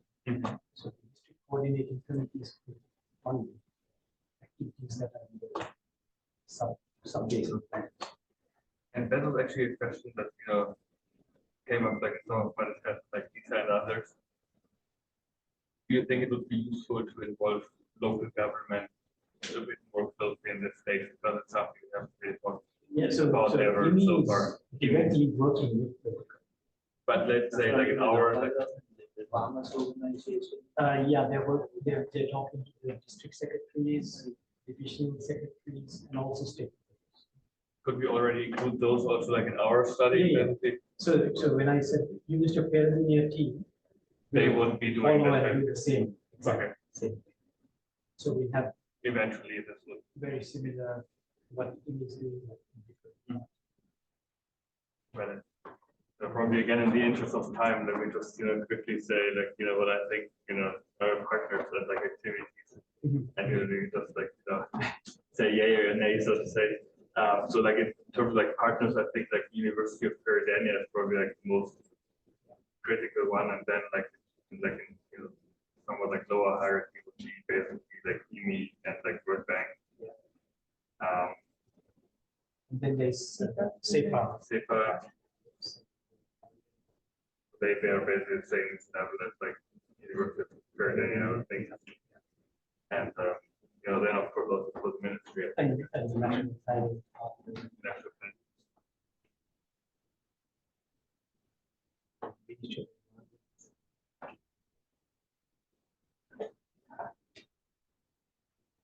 And yeah, in terms of activity, so yeah, it was already addressed. I mean, I think involving are actually quite far advanced. So basically, the idea is like to focus on sediment as ecosystem service, so sediment retention as ecosystem service, and perform this kind of like initial prioritization exercise. So focus on sediment. I think because that seems to be the key.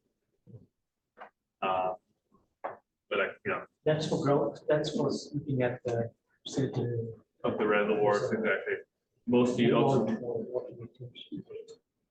we could add this actually if you think that's like of interest, we could add it actually. That's so we can do let's say because like you were saying, justification for existing in the watershed. Yes, of course. Can absorb more of the. And I think it's also interesting because like SEPA, like here specifically, while our consultant in the past already did quite detailed assessments of the evaluations of sediment, but I don't think so much of water. So I think it might also progress like scientific basis of our understanding. And then eventually, so we use like the invest, the basis of the ecosystem sort of sediment retention, what we use, and eventually this kind of like prioritization exercise. Which I mean, actually also like for Armenia, eventually might be a thing to this kind of like optimal language of database.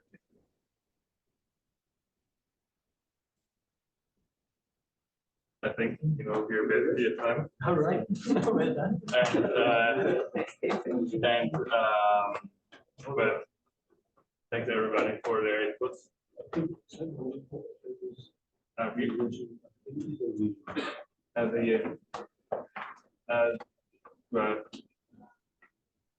But the prioritization is kind of like the activity, right? But then the vision would be exactly so the prioritization analysis of the activity, and then the outcome would be that we know where can develop the activity, what plans.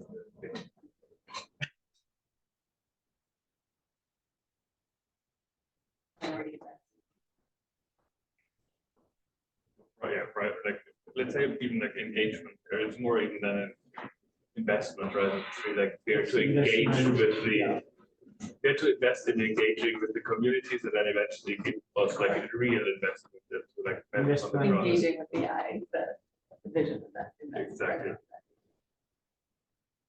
And also for not just for investment, but also for regulation.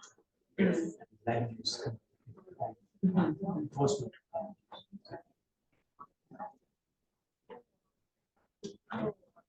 Alexa, that I would just make short reference break into fresh air.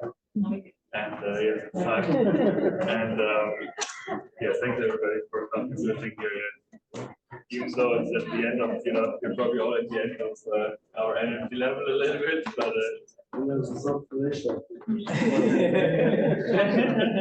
you finally go rest. Now it's time to go back.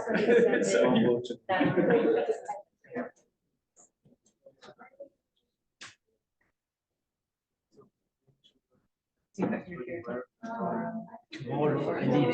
Yeah, you have big meetings and then you like, no, I have a flight at 2, so I have to this meeting. And it's really boring, so you know, I can't excuse myself. Hopefully it's just but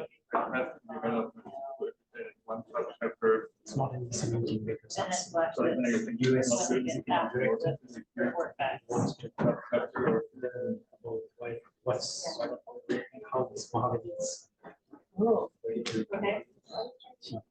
She was there. They visited Sri Lanka last 2 or 3 weeks ago.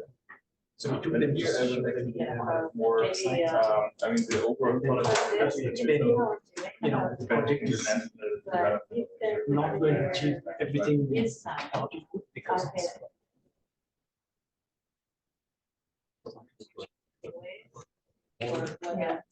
not just a question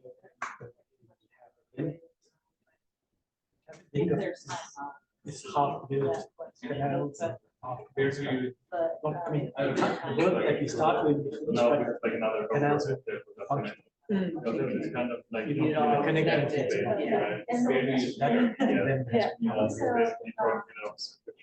Are you more like, what is that company, nobody knows about this? Or are you ready for investing in?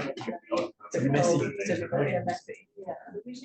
Because there is always, because the government will continue to finance it.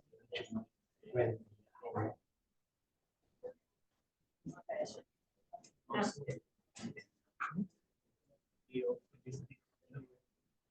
I think if you're, talking to you, I think you're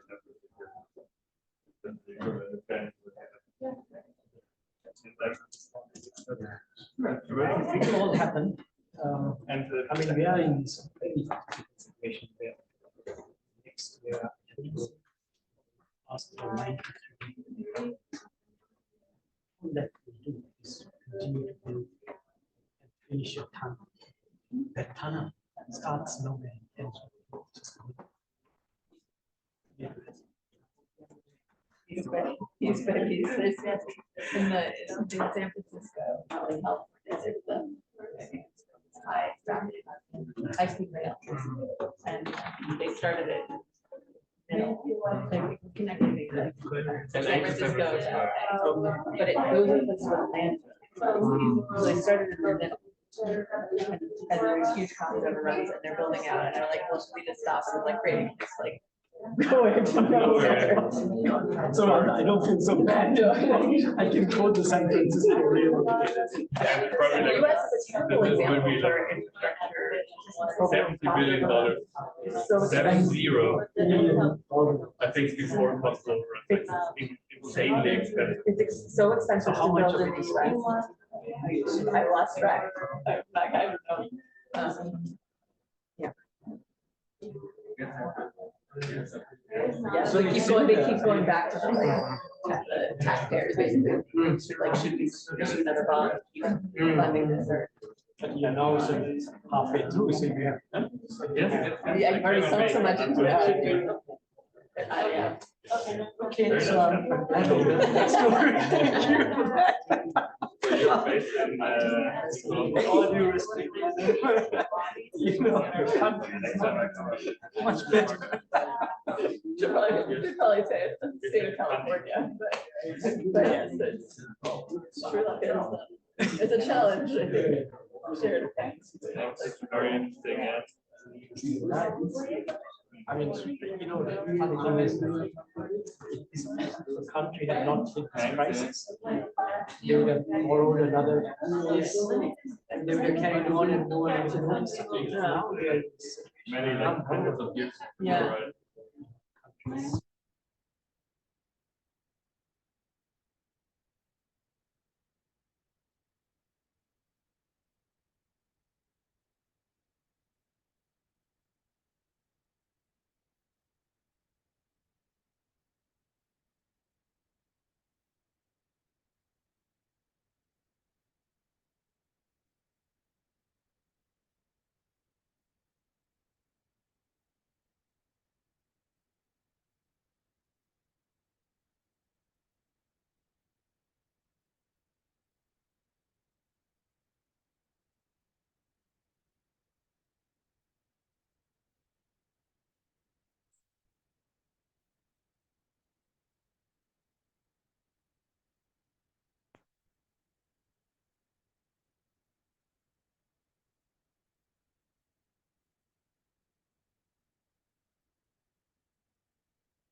Hello everyone. Can we start this now?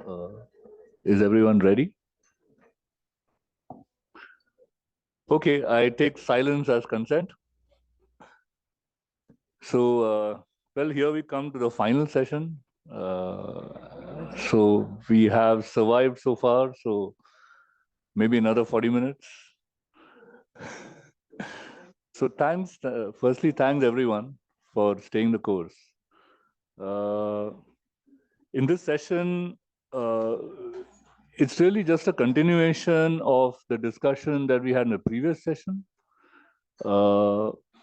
and where I'm sure we all discussed many aspects of not just the assessments that we are carrying on right now, but also related important issues, maybe burning issues that cannot get addressed because of the limitations of the assignment or the study itself, but which could pave the way for future analytics. So without much ado, let me start inviting the DMC representatives. So we have a request for PRC to go first. So may I request Tom? Tom, can you come up to the podium here?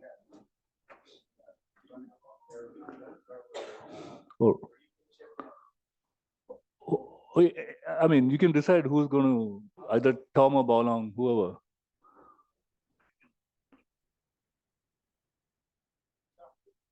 Yeah.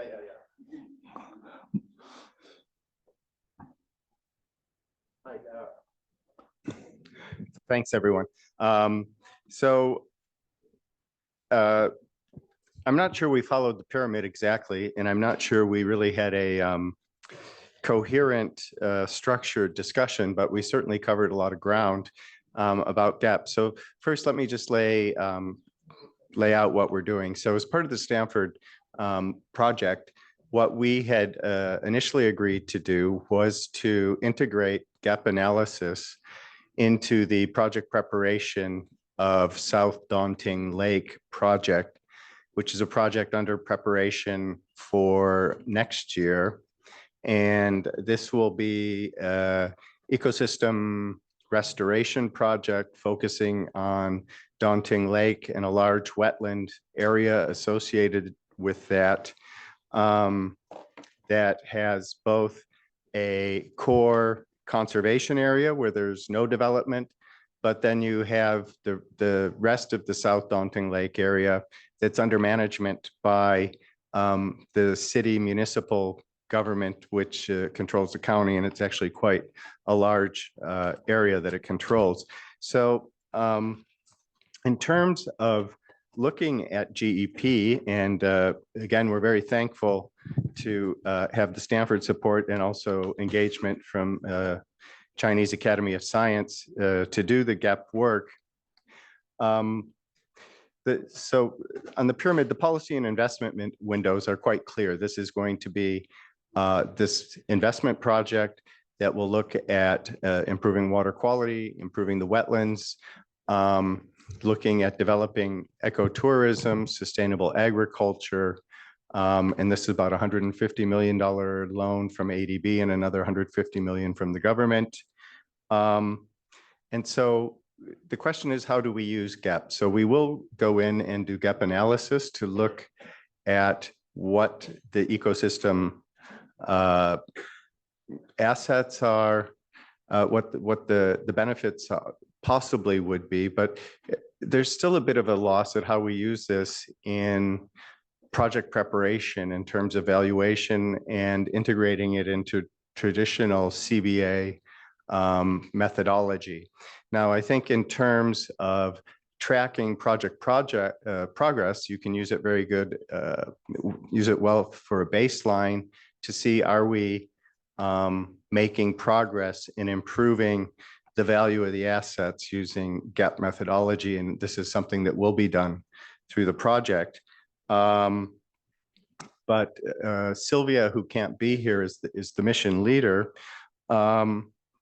but we're trying to see then what can you do with the gap. And, you know, one of her ideas and something would be is if you can see the changes in gap over time and then try to come up with some type of attribution, both in terms of why it's happening and how it's happening.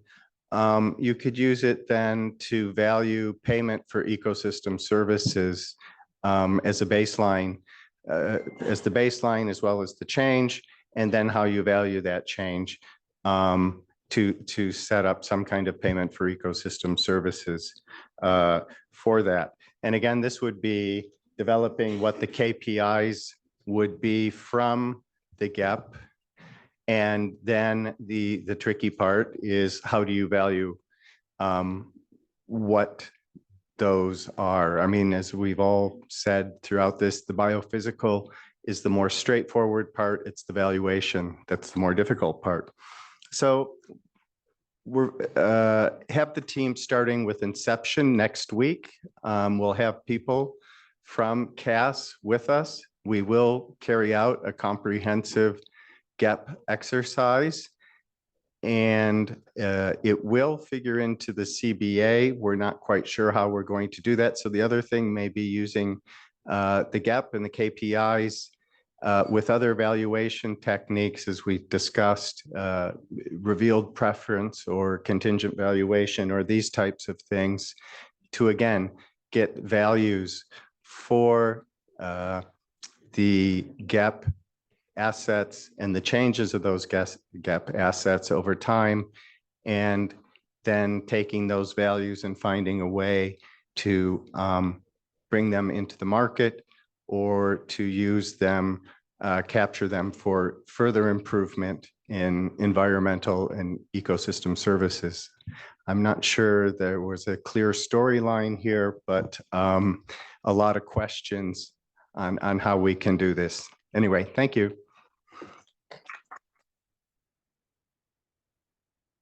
Thank you, Tom. Yes, maybe you felt there wasn't a storyline, but I think it was reasonably clear.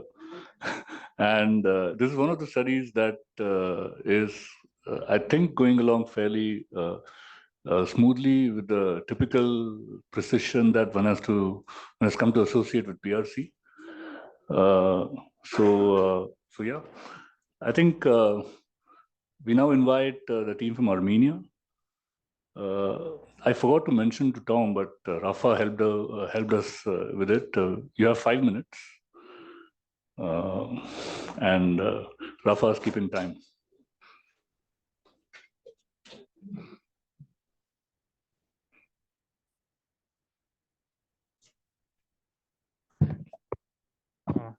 Dear all, thank you very much for, first of all, to our natural capital team for guiding us in this not very easy and for us very complicated way, because we are just beginning to introducing these approaches in Armenia, and the first case study will be in for Ararat basin management area, which I presented during the first session. So of course it's very complicated in sense of water uses. So there we have different sub sectors competing for water risk, fresh water, fresh groundwater, and the problems with management are very evident. And here we see also the evidence-based, a need for evidence-based and science-based decision making. So the first our vision is to motivate science-informed policy making using natural capital assessment and accounting approaches into the basin management planning process. So the basin management planning is also ongoing in Armenia. We have 6 basin management areas, and one of it is Ararat Basin, and Now we are in the process of development of second basin management plan for the period of 25 to 31. So we think that this approach will nicely fit into the basin management plan, into the program of measures. So this is the main vision, and also connected to this about the science and government. The collaboration between scientific institutions and government should be also improved, because now we see how it can work, like in example of other countries with Stanford University support, how it can also support the evidence-based decision making. The outcome for 24 we see as a seasonal water yield model output, first of all, for Ararat Basin. And also inclusion of the chapter about natural capital approaches in the basin management plan. And the activities is related to this, to run the model for entire Armenia and in more detail, using more detailed data for Ararat Basin. The key partners for this is the Ministry of Environment of Armenia, including ARM Hydromet Service, Water Committee of the Ministry of Territorial Administration, and also Institute of Botany, who will which will support us with land use related issues to understand the value of the land as well. And also, of course, Natural Capital Project and ADB Armenia, and policy framework and investment windows. First of all, is the basin management process with basin management plan, and also strategic environmental impact assessments, because we think that there is also room to include natural capital approaches into the environmental impact assessments, strategic impact assessments, which are also very quite clear for us, but we have some problems with sometimes with assessing the impact of mining, for example, into ecosystems, or again, conflict of different sectors like tourism and mining. So let's be optimistic, and hopefully that next year we will have first good results. Thank you.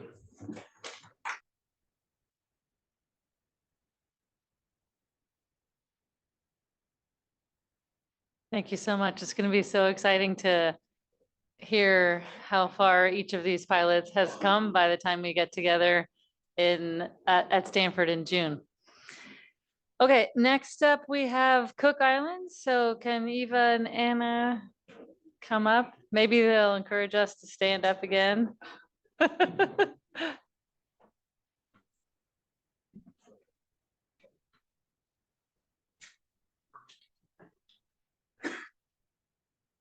Kia ora ana. Okay, ask and you shall receive. If you can stand. Put your hands on your hips and your feet together. And I want you to sway left, right, left, right, left, right, left, right. Turn around, turn around, turn around, turn around. Drop it down, drop it down, drop it down. Okay, thank you. You may be seated. Okay, because we've only got a short amount of time, I'm just basically going to read out the bullet points that we have been able to come up with during our breakout session. I'm going to start with our vision.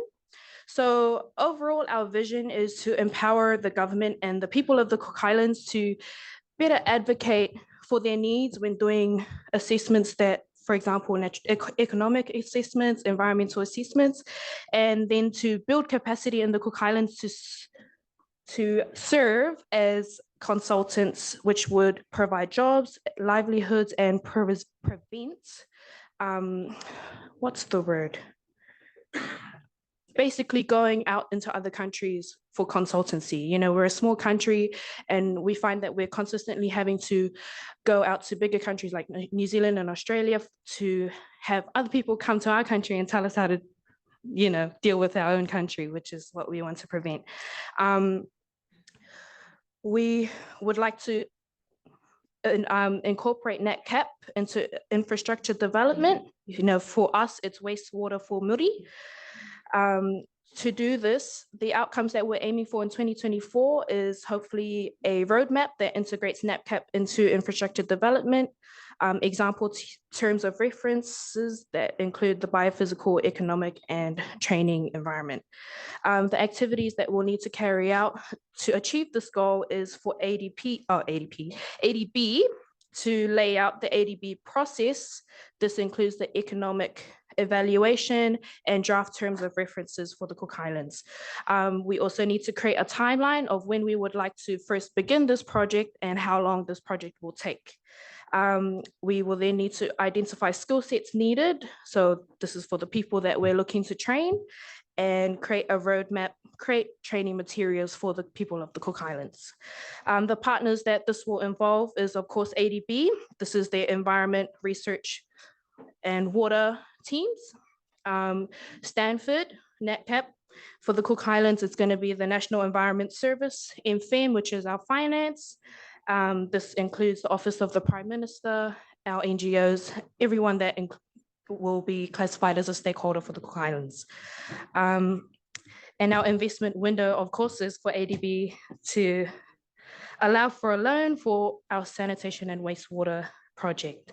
And Anna should have some more points on that. All right. Kia ora, everyone. Yeah, okay, so I see that we've only got 3 minutes left, so I'm going to try and wrap it up really quickly.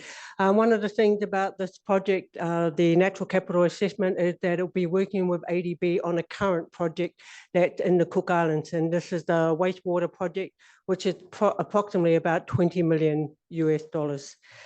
Okay, so with that in mind, and I'm going to just skip a little bit here because I think Eva had already said it, and that relates to the policy, but I'll go straight to the vision.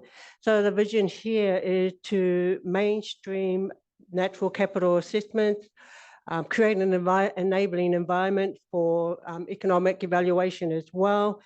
And it's just to ensure that there are local people that can do this work.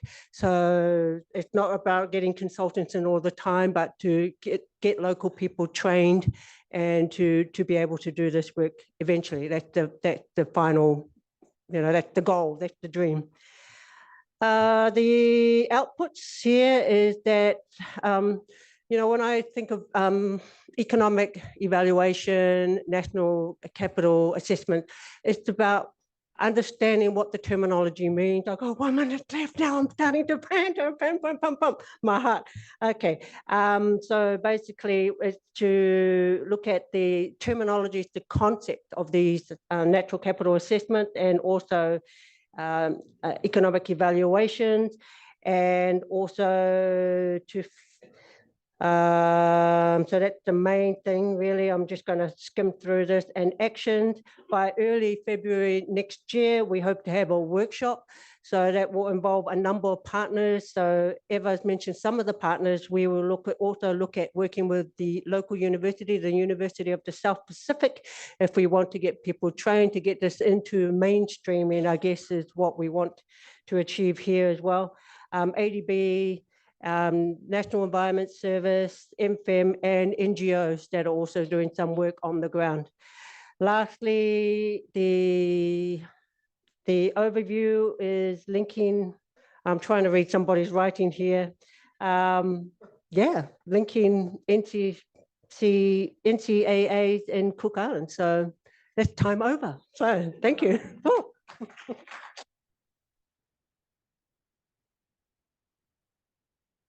That was a marathon. It is definitely hard to distill an hour's conversation into a 5-minute report. So very nicely done, Cook Island team. Next up, we have Cynthia from the Philippines.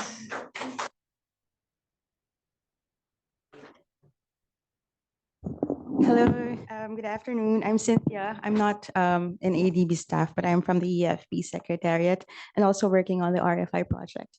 So as much as I would like to teach you the dance step to ABBA's Dancing Queen, I think we can hold that for now.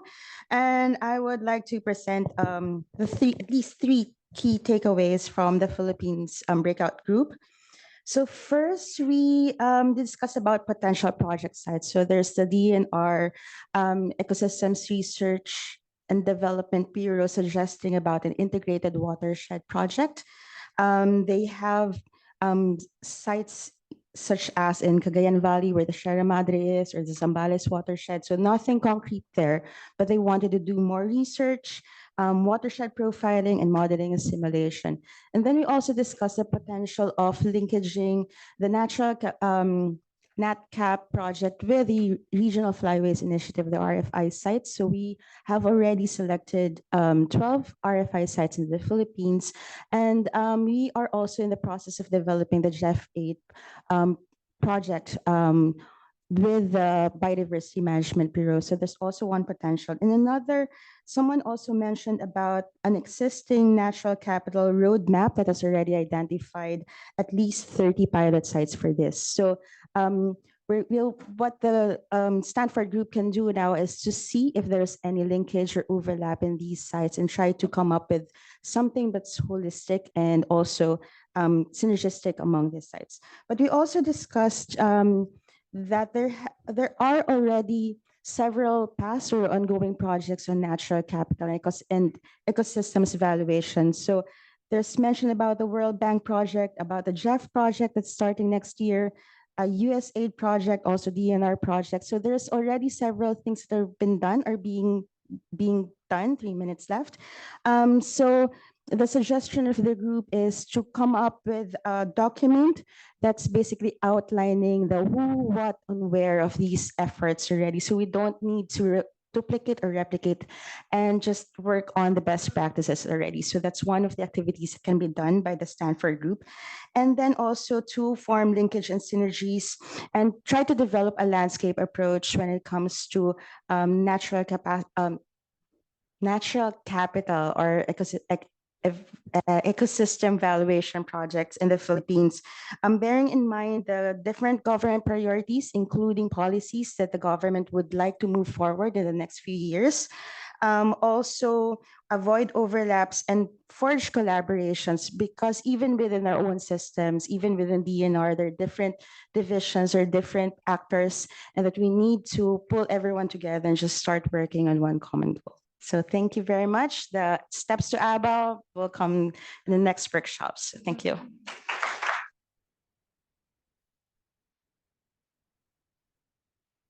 Okay, next up we have Sri Lanka, and I believe it's Sana. Missing my. I'm sure you have it memorized.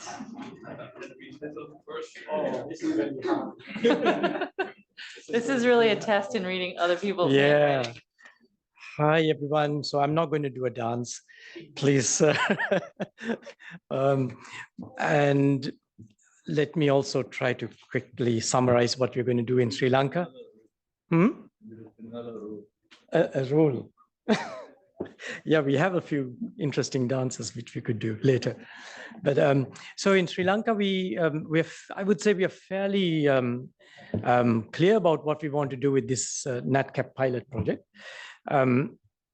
We have a very significant investment in a project for a trans-basin water diversion project in Sri Lanka, funded by ADB, called the Mahavalley Water Security Program. And it takes water from this Mahavalley River, which is the longest river in Sri Lanka, which starts in the central highlands and captures all the excess water and takes it to the north central and northern provinces, which are both very water stricken, very water scarce. And so the ADB project is financing huge infrastructure in canals and tunnels and even some reservoirs. All of this to take the water down to the dry zone. But we have not looked at the watershed, which is from where all this water is collected and stored. And not only us, but sadly, many others have also not looked at it. The government's also not really focused too much on watershed management and protection. Some work is going on, but by and large, it's not. It's being neglected, and watersheds are being degraded. So with this natural capital project, we want to study the ecosystem service functions of the upper watersheds, particularly the sediment load and also the water yields models. So we want to run the two models, the sediment load modeling and the water yield modeling, to demonstrate how important these watersheds are for sustaining all these downstream investments. So our partners for this are, in fact, we have very good partners. We want to partner with a university, a local university, which is called the University of Peradeniya, and they would do some of the field work. We are also partnering with the World Bank and IMI, the International Water Management Institute, which is a CGIAR based in Sri Lanka. And of course, our government partners would be the Ministry of Finance and Ministry of Environment. Activities up in the next 6 months, by 2024, would be to prepare small, what we call sub-basin management plans based on these assessments by identifying the most critical habitat or important sections of the watershed and preparing sub-basin management plans, which could then identify investments that need to go into watershed protection. And those investments could be picked up both by ADB in future projects, but also by government and other development partners. So that's pretty much it. Thank you.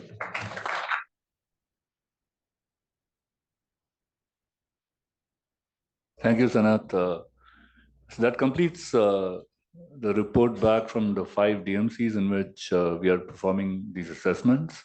But we also had a 6th group of DMCs in which whom we had invited here, who had expressed, interest and potential,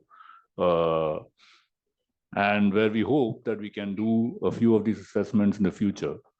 So what we will be hearing from them is not about obviously an assessment exercise and where we are, but in general their thoughts on opportunities, constraints, challenges, and what they would really think are important. There are 8 DMCs that had been, that are here. So we would like to invite, a couple of them first, and then maybe if anyone else wants to come in and speak, most welcome. So may I invite the team from India first?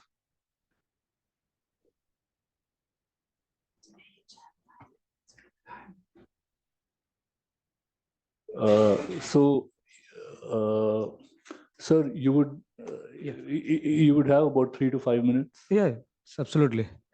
Thank you. Yeah. Good evening. Myself, Yu Sarangi from the Ministry of Environment, India, representing India, New Delhi. Actually, to start with, India is a very diversified, multicultural heritage, country, and having diverse groups, diverse communities, diverse sectors. The broad mandate of Environment Ministry is basically the overarching mandate.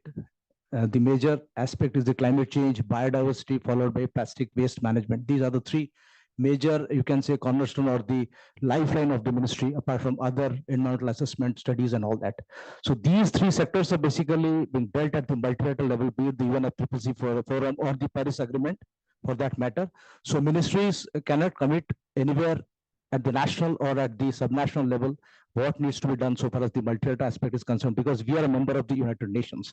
Apart from that, we conduct some environmental impact assessment studies, which are done at the country level and at the state level. Various industries are participating with regards to getting clearances from our ministries. That we do. We have 75 Ramsar sites, which we are working on, and many wetland sites are also there, which we are working on, that we can identify. And there are 8 action plans so far as the climate change is concerned, and these are very much getting updated with respect to the NDCs of the various states. being taken up at the country level. So as such, we will go back to the ministry and discuss with our senior officers and the stakeholder ministries, particularly the Ministry of Commerce, Ministry of Finance, Ministry of Fisheries, Ministry of Mining, Ministry of Power. Many ministries we are interacting with regards to these sectors because these are all cross-cutting issues. Pollution control is also handled by ministry, but it is dealt again by the coal ministry, by the power ministry, which has interfaces. And the carbon sector is also dealt by other ministries, I mean the Bureau of Energy Efficiency. So these things we keep in mind, and we will definitely get back to the ADB at a later stage, if not right now. Yeah, thank you.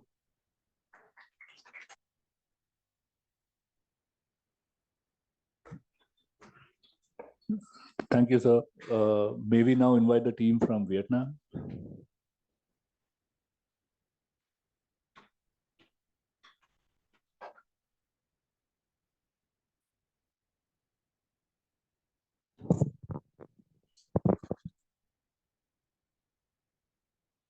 Good afternoon, ladies and gentlemen.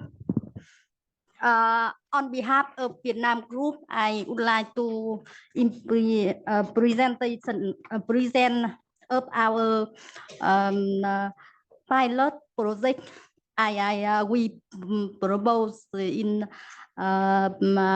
group work before with title with the name is lateral capital assessment in irrigation system in Red River Delta of Vietnam in perspective of agriculture production.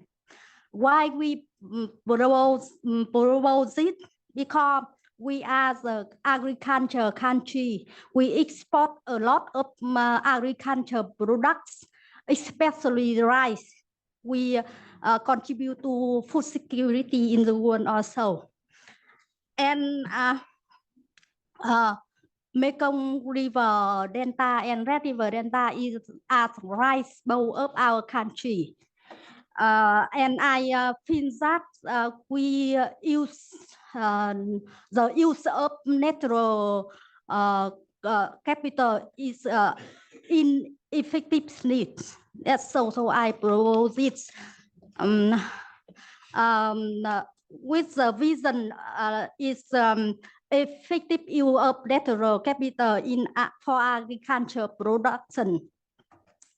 For outcome in 2024, it's the overview of natural capital and its use in agriculture development. For activity, we conduct literal reviews, field survey, and data analysis and modeling, and also conduct capacity building. Yeah. For partner, we hope to access to some donors such as ADB, IUCN, World Bank, and so on. And for local partner, we have a irrigation management company and province in Red River Delta, and also some research institute and also some university, local university for support. And policy investment window, we at present we have a green goal strategy, climate change strategy, agriculture strategy, and we have law on environmental protection, law on irrigation and hydraulic work, and law on biodiversity protection. That is all of my presentation. Thank you.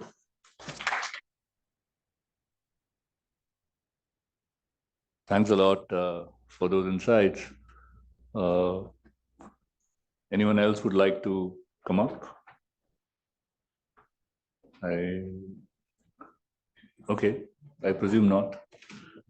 Okay, so we have a few little items left.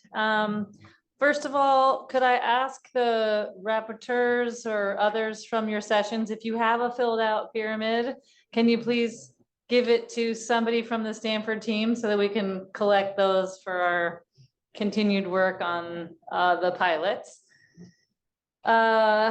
Also, if we could put up the link for the post forum survey, you can either go to this link now, or you will also see this in a follow-up email that you will get from the organizing team. And in particular, we would love for you to fill out the survey so that we can learn how to continue to make these forums most useful to this community of practice. And in particular, if you fill out the survey, then we can send you a certificate of participation. So that's a little bit of incentive for you to fill out the survey. Even if you don't want a certificate, we would love to hear from you about your thoughts on the forum. And then finally, we have a couple of minutes that we could spare.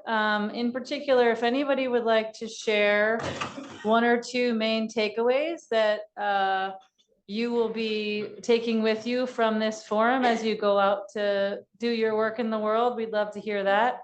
And then also, if there are key aspects of natural capital approaches that you would like to learn more about in the future. ADB is thinking about doing some webinars over the next coming months. So if there are themes that you would like for them to feature for webinars, that would be helpful. You could share those now, or also that's in the survey. And then also that would help us plan the forum that we will be hosting at Stanford the first week of June. So a couple of minutes now, if anybody feels moved to share takeaways or things they want to learn more about, we would love to hear that.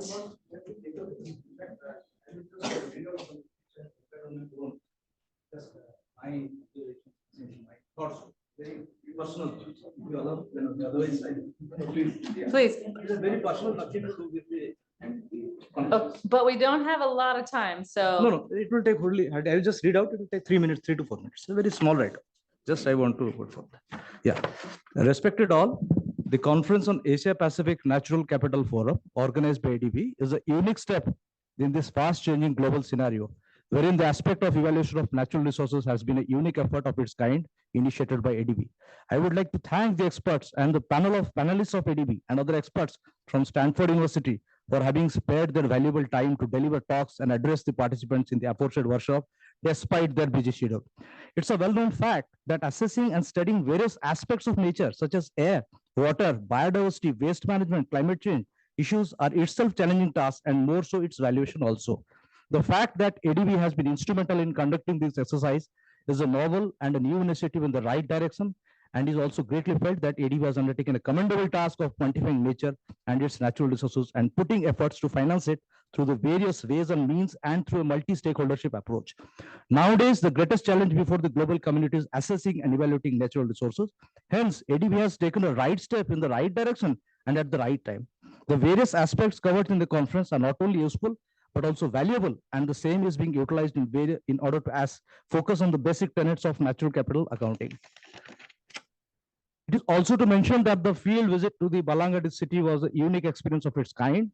It was learned that a woman entrepreneur has been successful enough in setting up her own medium-scale enterprise and has been able to export fish products to countries such as USA, Canada, and the Middle East. This spirit of enterprise needs to be emulated by all the MSME entrepreneur fraternity across the globe. With respect to the wetland sites, it was also an intriguing and interesting topic of the chapter. The major aspect which was discussed and learned is that wetlands need to be promoted and nurtured in order to promote ecotourism and in turn protecting and conserving the environment in its ecosystem. It is heartening to note that ADB has also dwelt into the study of the nexus and linkages between climate, food, nature, which would definitely go a long way in adaptation and mitigation of climate change through climate finance, and in turn aid in eradicating poverty and hunger through food security provisions. The case studies of various countries in Asia Pacific region and their experiences just step forward in the right direction. Last but not the least, I congratulate for the ADB for the tremendous efforts and all out efforts for protection, conservation of environment through the initiative of Natural Capital Accounting Forum in general, and in tackling the issues of climate change in particular. Thanking you all.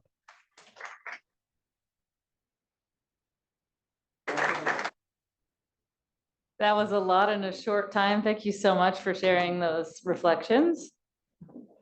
Anyone else like to share take homes or themes you want to learn about more in webinars? Duncan. I just want to say I'm gutted I missed about 3/4 of it. It's been absolutely brilliant. I think I feel like we should mainstream this into make every ADB person come and listen about this type of stuff, because really, I think ultimately everybody could learn a lot, and they could I think there's this light bulb moment that would happen for a lot of people. So I'm sorry I wasn't here for more of it, and well done. And I'd love to see more of it. Thank you.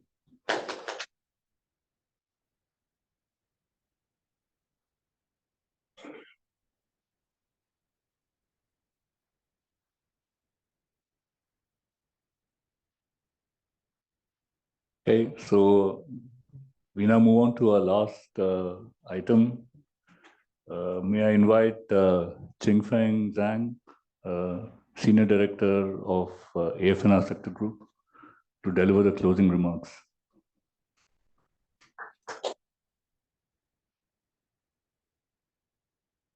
Thank you so much. I saw my India colleague already deliver the closing remarks, but I probably just use this opportunity to share their some takeaway from my end. Again, this Asia Pacific Electric Capital Forum is one of such kind in the Asia Pacific, and at the same time it's also continuation of our global forum, which takes place in April in Stanford. So last 3 days, we have the 250 participants, including our officials from the 13 DMCs, multilateral organizations, academic, civil society organizations across Asia to come and also discuss about how scale up our natural capital investment. Of course, also include 15 sessions and also one day's field trip. Very clear is hard to summarize one of the key takeaway, but I want to just share 3 observations. Number one is very clear accounting lecture is essential. Last 3 days, we heard so many times about the Dasgupta report. Again, I want to reinforce one of the key points from him. Dasgupta say sustainable economics means we need to use a different mean measure to GDP. It also means accounting fully for the impact of our interactions with the nature across all levels of the society. COVID-19 has shown us what we can happen if we don't do this. So very clear. Last 3 days forum, we are happy to see good progress. We use a gross ecosystem product, GEP, and other related measures to incorporate nature into our economic decision process. We're also happy to see significant progress already made in our 5 pilot countries. Of course, for those 8 countries added and also attended this forum, we have the opportunity to include them in the next stage. I can see the passion, dedication from India and Vietnam. We need to find a way to include them for the next stage. Second, we discussed a lot about how to finance natural capital. Again, I want to re-emphasize this global biodiversity framework, which I adopted last year in Montreal protocol, Montreal biodiversity meeting. The 30 by 30 target already being set. Of course, we need to work together to mobilize the financing resources. But again, the Yoko, Susan, and many of the colleagues also mentioned about this global biodiversity framework fund being launched this August. This is a very positive sign, and also this is a once 20 years progress. We need to make a best use of this opportunity. We also heard GF CEO make a strong commitment. What he say is a GF is going to be a solid partner with our Asia Pacific natural capital efforts. GF are going to work together to expand that natural capital application innovations in the Asia Pacific, and also replicate these experiences to the rest of the world. GF also already indicated their strong support for this Asia Pacific Natural Capital Fund. So again, we want to use this opportunity also catalyze the other financial resources to upscale our investment. Third, I want to say we need to take a holistic approach to address the triple crisis facing the Asia Pacific. Again, we already say this decade long and also triple existential threats in Asia Pacific, notably degradation of the natural capital, climate change, food insecurity, expose us to the pandemic, natural disasters, and also the railway is worsening hunger. We need to understand that what these challenges is actually is closely interlinked. So that's the reason, as I say this morning, when President Massa announced his $14 billion food security package last year, we make it very clear we need to balance the short-term response and also long-term resilience. We also make it very clear without progress on the climate change and also the natural capital investment, there is no progress on food security. So again, the scale of this crisis demand the unprecedented level of the multilateral, private, and also public sector cooperation. When we're talking about holistic approach, again, many people mention about Yangtze River framework approach. Again, many of the colleagues in this room, including Takashi, Susan, and of course this morning Pavel, many of the people involved in the whole process.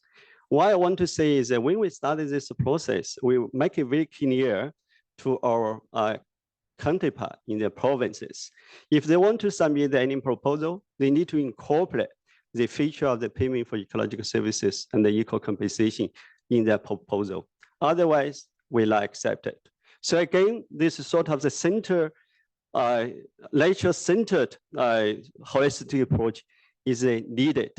So that's the reason we have the chance to engage one of the key areas for this landscape approach, including the pollution control, ecological restoration, afforestation of the national land, sustainable farming, conservation of the energy resources, and also green transportation, and also clean energy along the Yangtze River. Actually, it's the motor sector, multi-year, and the sustaining process. Originally, we're talking about $2 billion, and yes, they started the early morning, day before yesterday, Teresa talking about right away achieve $3.6 billion. We will achieve more. So again, this if we put this framework right, we'll have the chance to scale much bigger. So with this three takeaway, I want to quickly move to the next stage. Next stage, I would say the next 6 months is very, very critical for our region, particularly for 13 DMCs, to have the opportunity to scale up natural capital investment. I want to just quickly share 3 key events. Number one, as I say, as I also the ED1, Center One I mentioned about it, for the global community, we have the 2 FI platform. One is a MDB platform on the nature investment. Another is FI's platform for food security. Again, right now we want to make an opportunity, align these 2 platforms together. So both of them, we're going to go through the working together with the School of the Sustainability. Now is of course a natural capital project in Stanford, working closely with us on this natural capital forum. Next stage, we will incorporate the other team in School of the Sustainability. Of course, the natural capital team was on it. We're going to launch the first global forum for food security and food system transformation in Stanford next January. But that moment is going to adopt this hybrid approach. That means we started with one of the FIs together in Stanford, discuss about our joint effort. But of course, we also have an opportunity to engage our DMCs. Again, 13 countries, if you have an opportunity or you have the interest, just collect it and then discuss about the way forward. The second event, very critical, is that we're going to collect the proposals. In April, we're going to have the Rural Development Food Security Forum, Asia Pacific Rural Development Security Forum, taking place in Manila. We're going to invite the mutual finance, mutual of the agriculture, mutual of the environmental, natural resources. So one of the key stakeholders come to Manila, discuss about our vision, about how to work together address the triple crisis. Again, we're going to collect and discuss about possible pipeline for the natural capital investment, food system transformation, and also the adaptations. And then, of course, lastly, our colleague was talking about the global, the gathering in the Stanford again in June. You already had a lot, and if you need more information, I think our colleague from Stanford is going to share with you. So, as a closing, I can say the last 3 days we released the passions, dedications, and also contributions from one of our participants. When we close this 3 days forum, one of the ADB colleagues very encouraged, inspired by the progress already made so far by our DMCs, particularly through these 5 DMCs. Of course, our India representative also provided more inspirations about the hope and also the promise. So we understand that there are many challenges ahead, data, finance, and many things ahead. But ADB and Stanford University were ready to support and also share your commitment to build the capacity, and we also work together with you to mitigate the financial gap. So finally, by taking this opportunity, I want to thank our colleague from Stanford. You guys traveled so far to come here. And of course, our representatives from the 13 DMC come here, show your commitment. We are willing to work with you. And of course, those resources persons from GF and MDBs also I show your strong support. Lastly, I want to share my appreciation, my colleague from the ADB, particularly from the climate change sustainable development environmental team, and also my colleagues from the FNR sector. Most importantly, I want to share the leadership demonstrated by Stanford team, Natural Capital team, and also the ADB Natural Capital Lab team, Laria, Susan, Lemley, and many others. With that, thank you so much. Next 6 months, I hope it's going to be a more exciting journey. Let me just pause here. Thank you so much.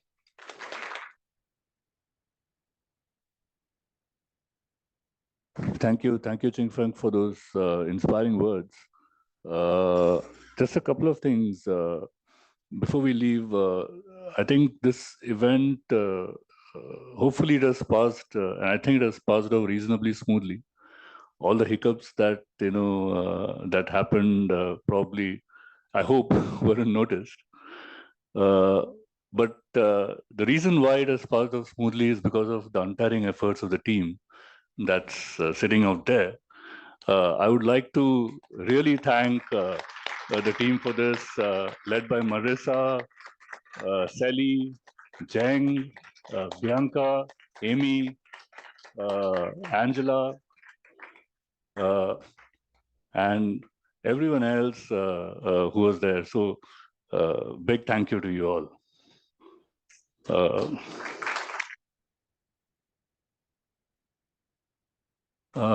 Lastly, we have compiled a closing video, so to say, snapshots of images and clippings from the last 3 days. which we hope to refine further. But at this point in time, we would just like to show whatever we have right now, the footage. Requesting Sally to play it, please. Thank you.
I must also thank Leah, whom I did not see, so I missed, but I remember now.